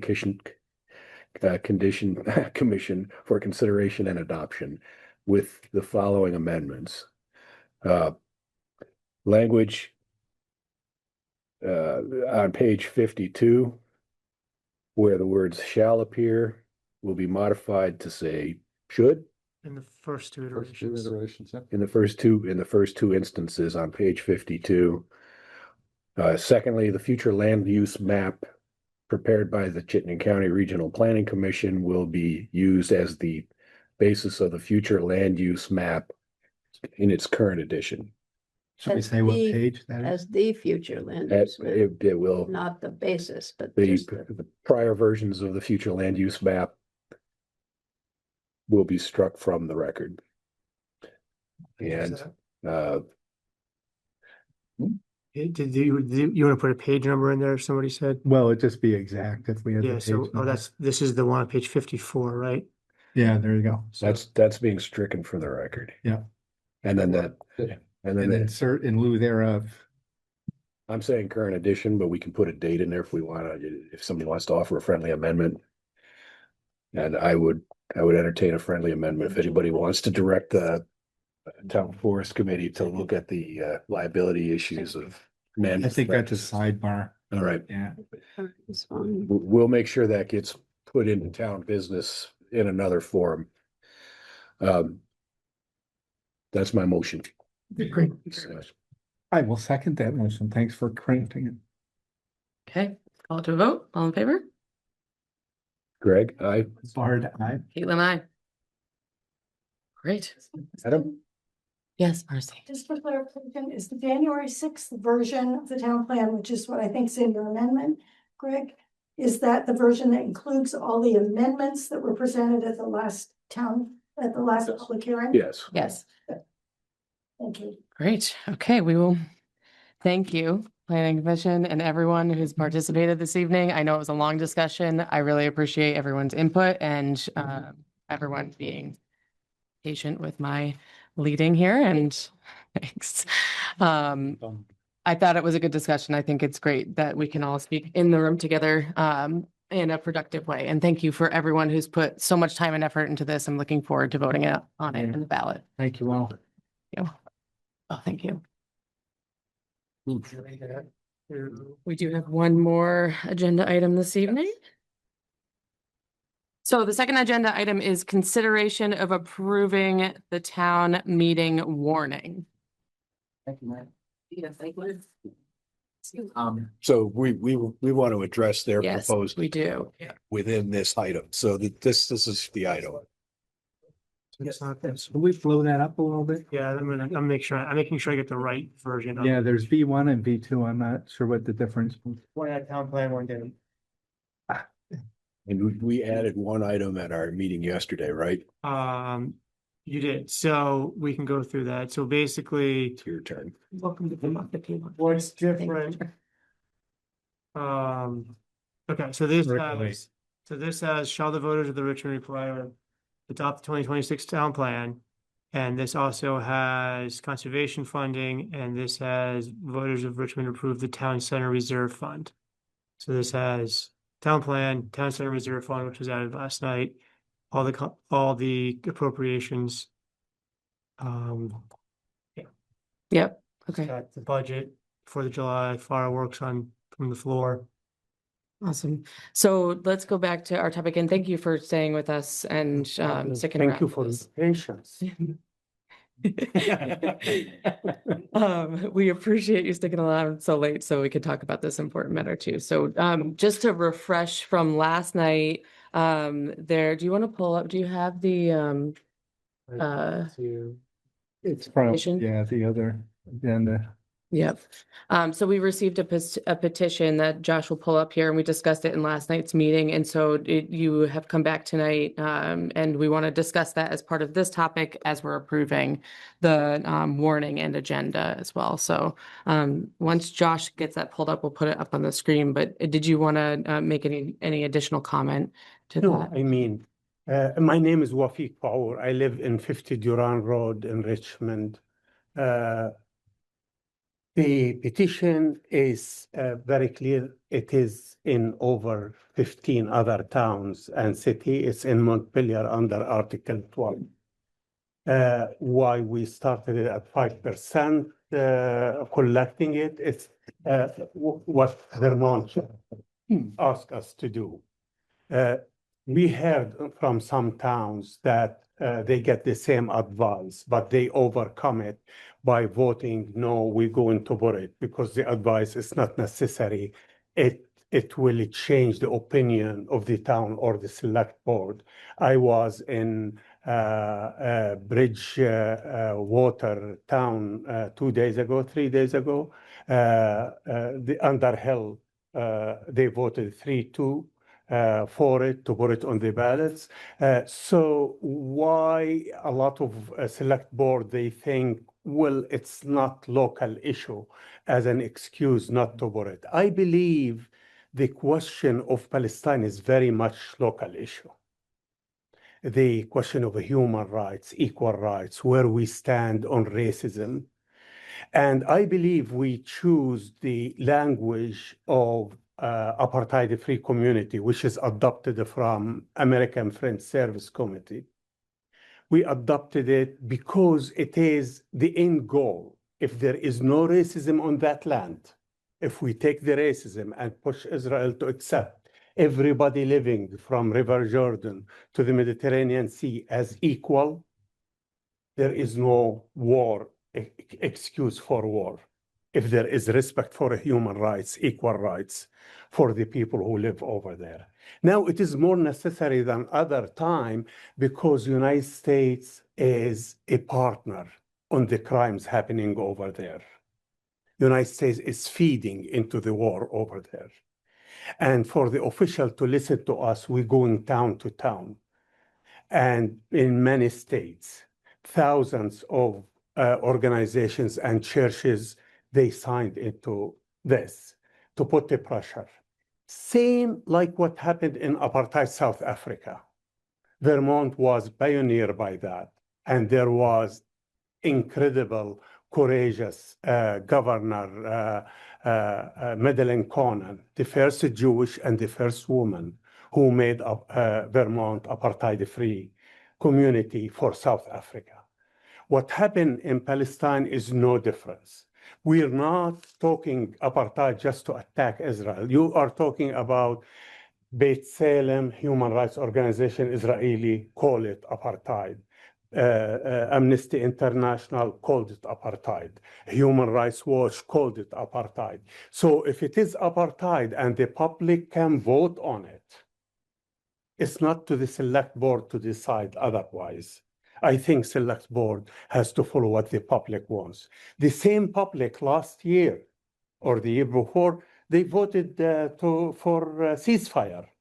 Some people, they said, well, it is not town business, but it is town business when our taxes going toward that war. It is town business when 5 representatives in our state, they went, visited Israel and met with Netanyahu and came back to create bills to make this conversation with you anti-Semitic and illegal. So please vote for it and put it on the ballot. And through this period, we educate the public and let the public decide. Can I ask, I don't understand why it's framed the way it is. So it's advising the chair of the select board and the select board to adopt the following pledge. Why isn't it just the voters voting and adopting the pledge, the voters of the town of Richmond? Because it's no way to be in front of the voters unless it passes the select board. Usually, so I'm talking about the language in the article itself. So what your proposed article says, shall the voters of the town of Richmond advise the chair of the select board and the Yes. select? Why don't you just say, why didn't you say, shall the voters of the town of Richmond adopt the following pledge? Because it's a pledge. Well, I don't I understand. mean, What's the difference between the voters? I pledge don't and the understand. select I mean, board if pledge? the public voted yes for it, Yeah, it will be this pledge, if it pass, it will be advisory to the town. but why don't they just, why do they need to advise the select board? Why don't they just do it? Say, we're voting in favor of the this word pledge. you like to change. What I would suggest is you just take the select board out of it. I don't know why the select board would need to be involved. To put it on the ballot. No, That's not what the article says, though. Is it still an option to change that? Yeah, I mean, I mean, Yeah, we have the authority over the, yeah. Remember, the Thing. petitioner signed it one way. yeah. But so- remember, the petition doesn't force it on the ballot because it's Yeah. not of town business based on the previous legal decision by the state of Vermont. So if the board would like to put this or anything similar on the ballot, that would be a vote of the board to add that to the ballot. So So this is the road I was going down, which I think would present itself as a compromise. I think it's a flaw to tell the voters to tell us to do something. I would recommend you just ask the voters to support a pledge and rephrase it. And I don't know if we'd all have to vote in favor, the three of us, and say then the voters can vote on that or not. Or approve it or not. Fine. So that's just an approach. If we're going to do it, I think we should take the select board out of the mix as the person who adopts the pledge. Yeah. Are you talking, you're just talking in general of however, if we decide to move forward wherever, but then, I'm thinking like, maybe not everybody here remembers this, but nuclear disarmament, there were motions passed by town saying, we vote for nuclear disarmament or, whatever it was. And it wasn't asking the select board to support sure. nuclear disarmament. It was the voters themselves. And again, I said this last night, but I'm very much in favor of the message here. I am more asking, like, are you saying that we should explore putting it on the ballot or that we should explore putting it on the agenda as a Oh, I think the ballot and, I think it is the business is my personal thing of all of us as citizens. We can be perpetrators to bystanders to rescuers, whether it's racism or whatever. And so doing nothing is a bystander. This is taken from Nazi Germany, essentially. And then you can resist or rescue. And there are versions of resistance that are just stand up and say something. So that's where I was going, that I think that's the role of the voters. I think the role of the select board, which is defined in statute, is generally specifically focused on town business, town budget, town policy, and this isn't town budget or town policy. It may be an important issue, and I think it's actually stronger if a majority of the voters support it, but that's just my take. Sure, yeah, and I'm trying to think through the broader picture of things. So if we move forward with this on the ballot itself, have we set any precedent otherwise of considering other things that go on the ballot? Like how do we typically do that? Didn't that happen for the Black Lives Matter thing? I can't remember. Was it a vote from the floor at town meeting or was it a article? That I can't remember, but I know that's kind of the nearest precedent I can think of. And in that case, it had a direct bearing on our employment practices, our distribution of government services to people. It was a statement that we do not discriminate. I too deeply feel your pain and support generally your desire to stand up and be heard. I feel like if like Bart has said, if we as a governmental board advance this policy in front of the people, that we're likely to just lose a lot of support from the half of the town who are not going to like this proposal. Yeah, and who generally stands up against these things. I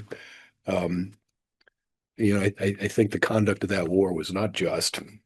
But that's my personal opinion, and it's not something I would impose on my neighbors other than by example. If you want to have a rally, you want to march, we'll join you, I think. But I would say that the only way this gets in front of the people is if we make it about the people. I'm a little unsure what happens in the wake of that. In the case of the Black Lives Matter thing, it related to specific town policies and actions.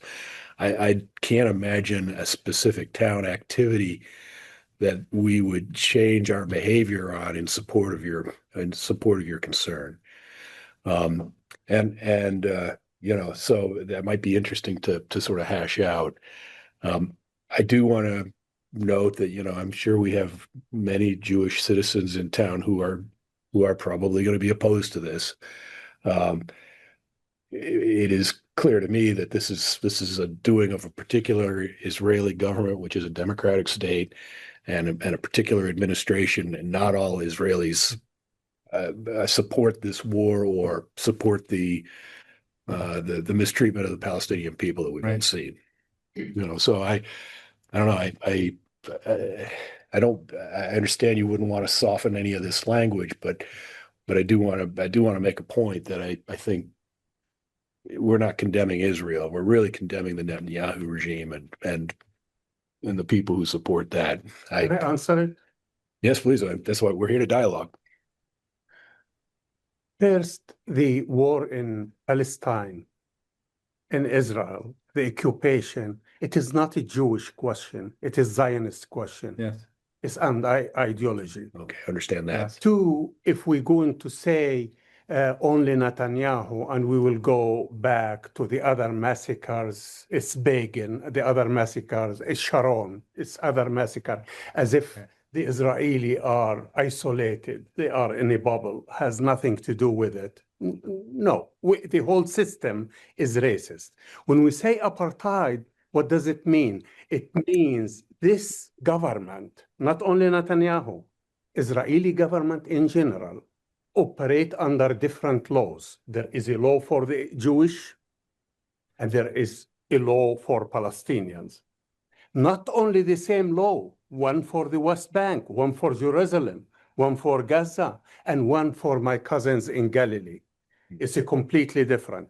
It affects their life in everything, in healthcare, in education, in security and safety, in court, in housing, everything, every single thing. Israel doesn't have constitution like United States. No. Israel only sets of laws. That's why they create laws to any community they want. We're not against Jewish. As a matter of fact, this exact language, it's sponsored by Jewish Voice for Peace. And they are #1 allies to our struggle in Palestine. If I could just say a few words, I think that my understanding was the intention with this was an opportunity to give the people of Richmond an opportunity to have a collective voice and to make a statement. That was the purpose, and it was not really meant to be an action for this government body here. And I think that we are also going to be having an educational event in the lead up to that, which we think will really, that people will attend. And I want to say that the people in Richmond, and I think people across Vermont, and I think probably most of the United States, are deeply and personally invested in this issue. Yes. And so this is why it was so easy to get those signatures. People were thankful, grateful to be able to do something, to act in some way. So I think that this is something that people in Richmond want to, and I know there are going to be people who are going to vote against this, and that this is also their opportunity to also have a voice in this.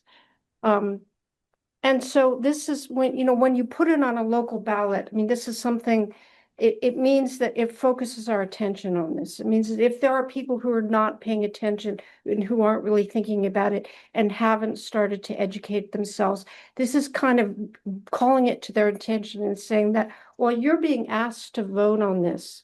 So this is means that you really need to, you know, do some homework and maybe, you know, I mean, of course, everybody has the opportunity not to participate in the democratic process. But this, for many people, I think it will ask them to focus on this issue and to engage. And so I think that's what we're wanting to do here. I would also, in my own thinking, you know, it's not lost on me that the United States government provides funds and, in fact, armaments and bullets and bombs to the Israeli Defense Forces, as they call themselves, that are actually used in the violence in Gaza. So that, at some level, is us, unlike some of the other things. Although increasingly our government is involved in violence in more countries in more overt ways than in recent history, at least. Yeah, Mary's got a. Yep. All right, let's take some public comment. Before I call on folks for public comment, I just would like to note that it is 10:20. So please keep your comments short and sweet, and that this is a really a topic that I know people are extremely passionate about and has a lot of emotion behind it. And so I just ask that your comments are respectful and that they are based on the information versus the people and our kind. Mary? Thanks, very cool. You really can't legally change word in a petition that 250 or so many people signed. They signed one petition. It's like changing the terms of the contract after you've signed on the dotted line. Number two, if this is passed, just watch. If you affirm, resolve, condemn, pledge, there's going to be money involved at some point. So please just be aware. And I didn't get this much time when I asked for a sign that says "Stop, abortion stops at beating heart." Thank you. Mary. Ian, you want to go next? Sure. I posted a brief message in the chat. I would just ask you to read it before you vote. It's not something I'm comfortable really getting into in this venue. I have very strong feelings on this issue. And I have sympathy for the people that signed this petition and the people who drew it up. And I don't disagree in principle with what you're trying to accomplish, but I think the last part of the initiative is I have an issue with that. The way it's worded, Ian? Excuse me? Is it the way it's worded? When you get into condemning Israel, you know, I don't think that anybody that supports this has any ill intention towards Jewish people or Israelis in general. I know it's directed at the government, but I said it pretty plainly in that statement. I think, you know, you can have unintended consequences, and it just opens the door for a lot of bad things. And it makes me very uncomfortable. Thanks. Thank you, Ian. Thank you for sharing. Jean?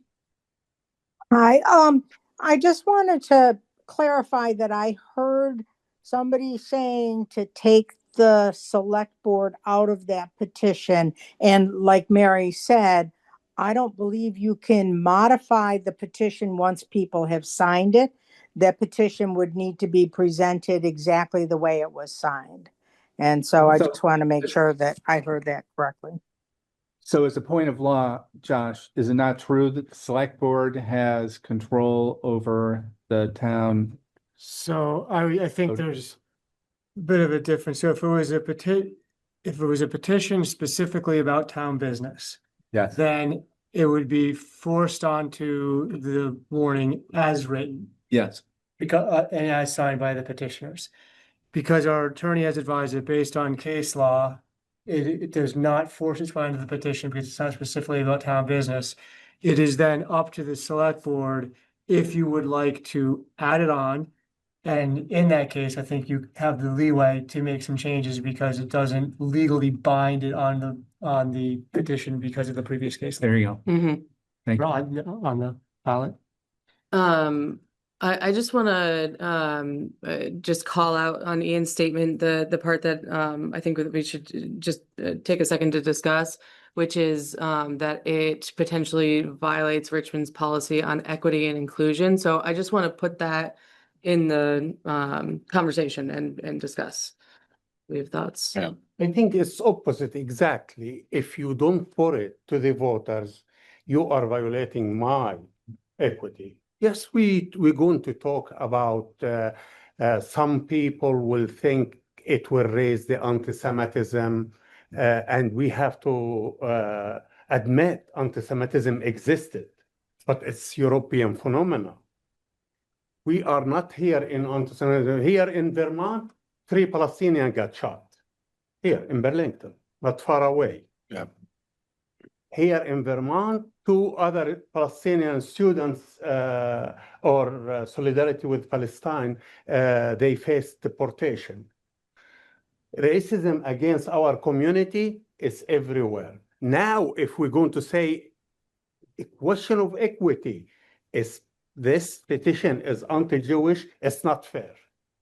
If it is fair, it is against my community if you don't take it. Because my community is the one who got marginalized. We're talking about foreign entity called Israel. Hijacked the Jewish identity.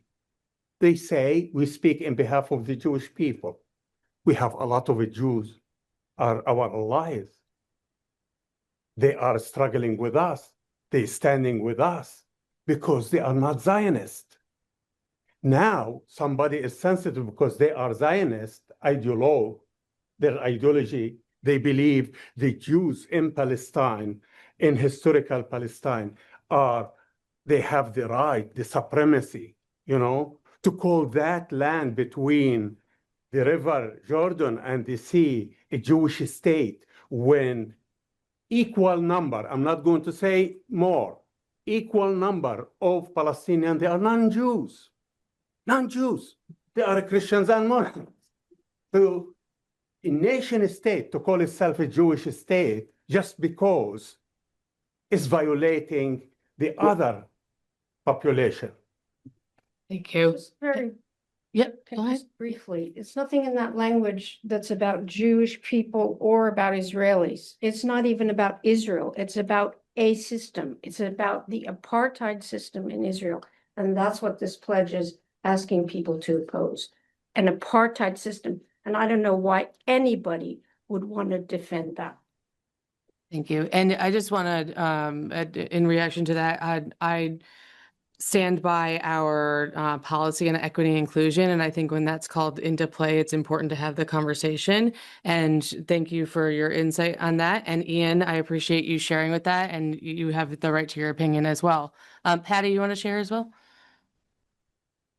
I think Alexis just said what I was going to say. I hope that you will put this on the ballot. I mean, it seems to me that we should not only let the voters vote, but have these difficult conversations. It's very important to have these difficult conversations. If we are just afraid to have these conversations, then nothing changes. So I appreciate the effort that these guys are putting forward to educate and then let people have a conversation at town meeting. Let there be a vote. Thank you, Patty. One other question, if you can give a short answer to this, because the question was sort of asked before. So what happens afterwards if multiple towns or cities pass this, then what? It will put the pressure on the state to declare itself as apartheid-free community. Okay. And we know when it happens in Vermont, everywhere it's going to happen. We have experience from the history of slavery to LGBTQ struggle to everything. Vermont is pioneer of that. So I often look for sort of compromises, and there's no perfect compromise on this issue, but we're presented with a petition, which on the face of it was signed by a fair number of what look like Richmond residents, without sort of examining each person. So what we might consider is putting forth a sort of referendum that is revising the number 1, shall the voters of the town of Richmond adopt the following pledge? Just drop the select board phrases. And put the onus in the Oh, sure, people of but- the town. Was paying attention, but I was also working, I wasn't ignoring people. I was retyping that into another draft of the warning. So we have the warning off. So Yeah. you've got the petition on the left, and then just everybody, please take a look at, make sure there aren't any typos. That's too small. Yes. Oh, that's way too, let me see what I can. Well, I have the original up, so if you just blow up the right. That might be a There little we go. better. Okay, so shall the voters of the town of Richmond adopt the following pledge? We affirm our commitment to freedom, justice, and equality for the Palestinian people and all people. And we oppose all forms of racism, bigotry, discrimination, and oppression. And we declare ourselves an apartheid-free community. And to that end, we pledge to join others in working to end all support of Israel's apartheid regime, settler colonialism, and military occupation. So there is a motion on the there's a motion that could be made as is, or to adjust, or so forth. So Well, since I proposed the sort of compromise, and I appreciate it's probably satisfactory to few, a move to put the language as worded in the draft Article 3 on the ballot for town meeting day. Discussion? one discussion point, you have it by floor vote. Did we mean by Australian vote? It would have to be floor because Richmond has not adopted public questions other than the budget to go on Australian ballot. So it would be floor and it would be discussed and then voted on. Okay, does that make sense? Okay. It's perhaps not everything that you might ask for, but Is it a necessary component of this statement to include the loaded language of apartheid, military occupation, etc.? Is that last clause incendiary in some way? That is there another way to posit that, or do we feel that's key to the message? I feel that that is key to the message, because otherwise we are not calling out what is actually happening and affirming. If folks are voting in favor of this, that makes it clear of what they're voting in favor of. Now, not to say that that could make it so that people don't vote in favor of it, but I want it. I think it's important that that is clear, that is what we're trying to achieve there. And if folks are not in favor of that, they'll vote against that in that part. Based on one chat there, one possible modification is to say to end all support to the government of Israel's apartheid regime, which would only thing it would attempt to accomplish is distinguish between the government and all Israelis inclusively. I don't know if that's worth doing or not. We have a responsibility. Israeli people have a responsibility too with all parties. But if you look from the left to the right of Israel, they are pro-war. We lived under war under the labor governments and under Likud governments and under combined governments. For your question, it's not in Senator the language. It's like it walks like a duck. But I'm not It walks antithetical. like a duck. I'm It's not a at all duck. antithetical Yeah, to your it's a position. duck. I just know that for the next couple of months, every time we go to the grocery store or something, we're going to have to be able to discuss this with the citizens of the town. You know, Nothing wrong with that. I'll make sure of that. Did you second it? No. Believe me. So we're, well, yeah, it's going to be a heated debate. Slavery was hated. And you know that I will. Slavery was hated debate. We hope We have to have courage. Educational event, we're gonna have to explain to people why that particular language is in there. And that if people have questions about it, why are we using such strong language? Yeah. Well, we hope to be able to explain to you why. Mm-hmm. Yeah, and Aaron, I'll get to your comment in a second here. But again, I want to drive home that the language used is to agree or not to agree on, and that is for the floor to decide in us setting up that conversation. It's not for us to decide here because it's not. that's the point. That's the point, right? And so we want the floor to have that conversation and to make the vote, the decision, essentially. Ian, I look forward to having conversations with you. I understand that you will stop me in the grocery store if my child is screaming. I'm so sorry, but we will still have a discussion. Aaron, go ahead. I missed a little bit of the conversation because I was doing stuff with sick kids. So I guess I have two questions. And my first question is what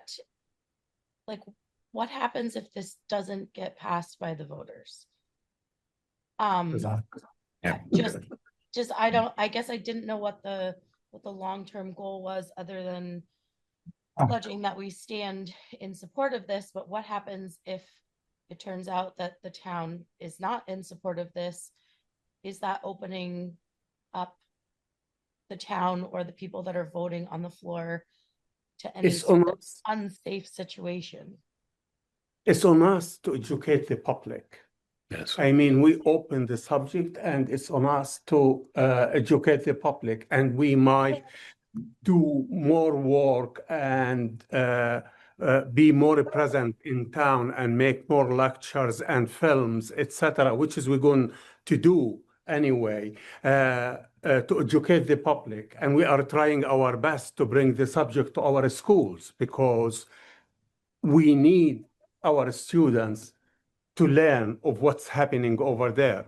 It's on us. If we don't make it this year, we're going to make it next year, the year after.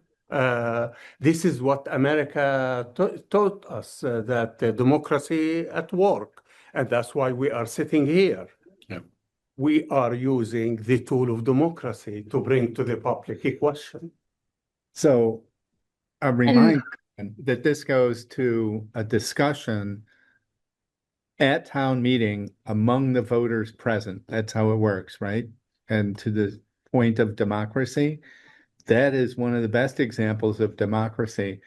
If somebody asked me to explain, I would say we got a petition from a substantial number of citizens who wanted this to be voted on. And we decided to remove the select board from the proposed language and turn it into a floor item for discussion and voting at town meeting. And if people are uncomfortable discussing difficult things at town meeting, I'm not sure what to say about that. That's certainly nothing new in Richmond politics. Somebody every once in a while comes along with an unpopular idea. In my heart, as a person who loves this country, I feel you have every right to be heard, to advance your cause. I think predetermining that you don't have that opportunity is a kind of discrimination in its own self that if anybody asked me, I'd say, well, my personal opinion is this, but as a government official, I'm not taking sides. But that said, I do believe that Palestinians, Somalis, Ethiopians, Eritreans who live in this country, if they want something from the government, whatever that may be, they have a right to show up and ask for it. And I think that I just got done collecting signatures to get on the ballot myself. I got about half as many as you did. I understand just what an uphill climb that is to get that many signatures. So there's a hunger for it in Richmond. I know the people who listen to talk radio or watch a lot of Fox News are going to just flip over this. So you've got your work cut out to educate people. I don't want this kind of thing to throw sand in the gears of our town government. So, you're exercising your democratic rights, and God bless you for doing that. I would be inclined to move a motion to advance this in the manner that it's been amended. So Bart I had had, moved them. I had one other question too. Yep. Hold on one second, Aaron. We won't go to a vote until I get more comments, but Bart had moved a motion. Do you want to second his motion, or do you want to hear his motion again? Well, let's hear Aaron's question. Aaron, go ahead. My second question, just because I missed the beginning, was is this something that is on the ballot that you're bringing to the ballot in multiple towns, or are you guys residents of Richmond that are bringing it specifically to Richmond because this is where you live? Yes. It is in many towns. Like the closest town here, and it passed in 5 towns last year. It passed in Winooski, in Weybridge, in Brattleboro. 5 towns passed last year. This year we have it in Bennington, North Bennington, and we have it in Bridgewater. We have it in Hartford, Heartland, past Stratford last year. Bristol. It's in Underhill. It's in, many communities, many activists. They are part of this change. They see what's happening and they want a solution. I think if we call it what it is, we can find a solution. And on the other question, you're a Richmond resident, right? You're a Richmond resident? Yeah. Yes. Yeah, I just reaffirming that for. I live in 50 Durand Road. Yeah, that's good. Well, Thanks, Aaron. Okay. All right, we'll take the last 2 comments and then we'll make a decision here because we're coming up on 11. Jean, go ahead.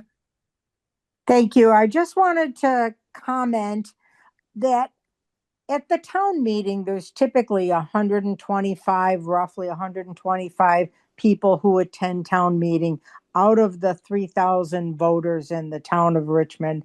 So unfortunately, you're going to get a very small segment of the population that will or will not agree to this pledge. But the other thing is, part of the reason that I fought so hard to get the budget on Australian ballot a few years ago was because there are a lot of people that I know that go to town meeting that don't vocalize how they really feel because they have fear of standing up in front of their peers and stating their true feelings.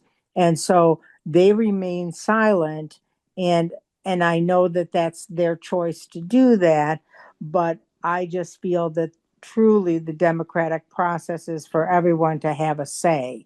And then I guess it's up to that person to decide whether they want to speak out loud or just be a shrinking violet. So at any rate, you bring this to the floor at town meeting day, and I can guarantee you that anybody who is opposed to this is not going to speak up. They're not going to raise their hands. I feel you're really putting people on the spot. If you don't agree, you're going to look around at your neighbors and you're going to say, I'm just keeping my mouth shut. So anyhow, that's just one of my concerns because I know there are people who will not like this. Thank you. Thank you, Jean. I think the opposition will be very vocal. Yeah.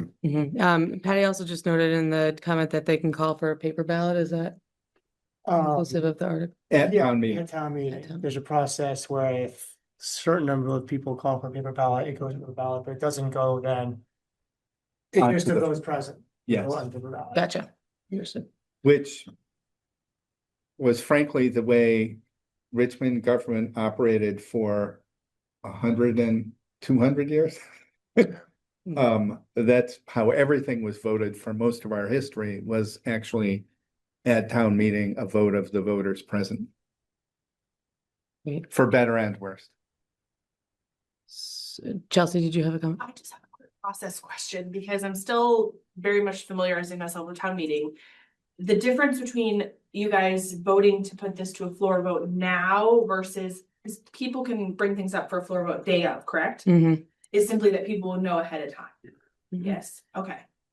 Yeah, from my perspective, that people brought a petition here, was signed by so many people, I feel some Like- obligation to. Process wise, not sort of aside from the fact that that's what's driving it is the petition. I was just questioning sort of for my own understanding, what the difference is between something raised day of versus you guys putting it sort of like ahead of time as like, this is going to be a floor vote. Yeah, and I think that's a fair point too, of that this is going to come up on the floor regardless. So why not give people the time to think and educate themselves and so forth before Get it the comes day on off the and come notice. to the meeting. You know, democracy is uncomfortable sometimes. I will comment, and I've heard this from others as well, that it is not easy for all people to attend town meeting day because of family matters or commitments. And so I just want to call that out as we understand that it's not ideal for everyone. It is not perfect by any means. From my perspective, it's also for many topics useful for people to have an open conversation about whatever topic, if they are able and willing to engage in that conversation. And at times we have. To your question, though, this is all a referendum advisory. It doesn't compel the town to do anything. These sorts of floor votes at town meeting are at best advisory or referendums. So they don't compel anybody to actually do anything the way we're currently structured. Yes. So we have a motion on the table from Bard. And you seconded. Okay, great. So Greg did second that. Let's call it to a vote. Greg, aye. Bard, aye. Caitlin, aye. Good luck. Thank you so much for staying late. Thank you. Thank you for staying late and thanks for the conversation. Looking forward to the town meeting day. Great. Okay, so. I move we adjourn the public hearing. Oh, hold on one second, sorry. We have to approve a town meeting warning. Oh, Otherwise, there's Yeah. no town meeting. Thank you so much. So That was the first step. let's, yeah, so now I would say approve the town meeting warning maybe as presented, because we have. So we have the article, we just added Article 3, we do have the budget, we have the town plan, we have the conservation fund, we have the town center reserve fund, and we have the appropriations. I think they're all numbered correctly, so hopefully we're looking good here. And just to put into the meeting, to follow up on that topic, all are invited to a film and panel discussion on the Palestine topic that we just talked about, being held on February 22nd from 4 to 6 p.m. at the library. Sorry. That's all right. So I think this is the warning you want to vote on, so. Motion to approve the official warning of the March 3rd, 2026 annual town meeting as presented. seconded. Great. We've got a motion by Bard and a second by Greg. Calling to a vote. All in favor? Greg, aye. Bard, aye. Caitlin, aye. And we lost Adam. Yeah, he's, A while ago. yeah. To be voted by Australian ballot, right? The That's town right. plan is by Australian. Yeah, do you want to pull that up? Yeah, I'll- Should it be? yeah, but the town plan was decided like many moons ago that it was gonna go on Australian ballot, and that holds. You didn't mention it, so I. Sorry, no, you're right. So Keith and I looked into that and there's a process to put the town plan on Australian ballot, which was followed. So by floor, we have here reports of town officers, 4th of July, fireworks advisory item. The pledge item, we've got any other business. Then we have by Australian ballot, town officers, the budget, the town plan is Article 7.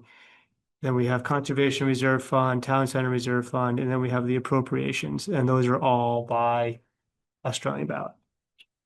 But good to double check before we finalize, so thank you. I double checked the budget number like 8 times just now, so I feel you. Okay. Okay. Do we have any other? You're good. You topics? just have to Okay. come to my office to sign the warning. Sounds good. All right, we just needed a motion to adjourn. I move we adjourn. Second. All in favor? Aye. Good night. Caitlin, aye. Thank you so much. Thank y'all. Thanks for staying late. Well done. Take me out and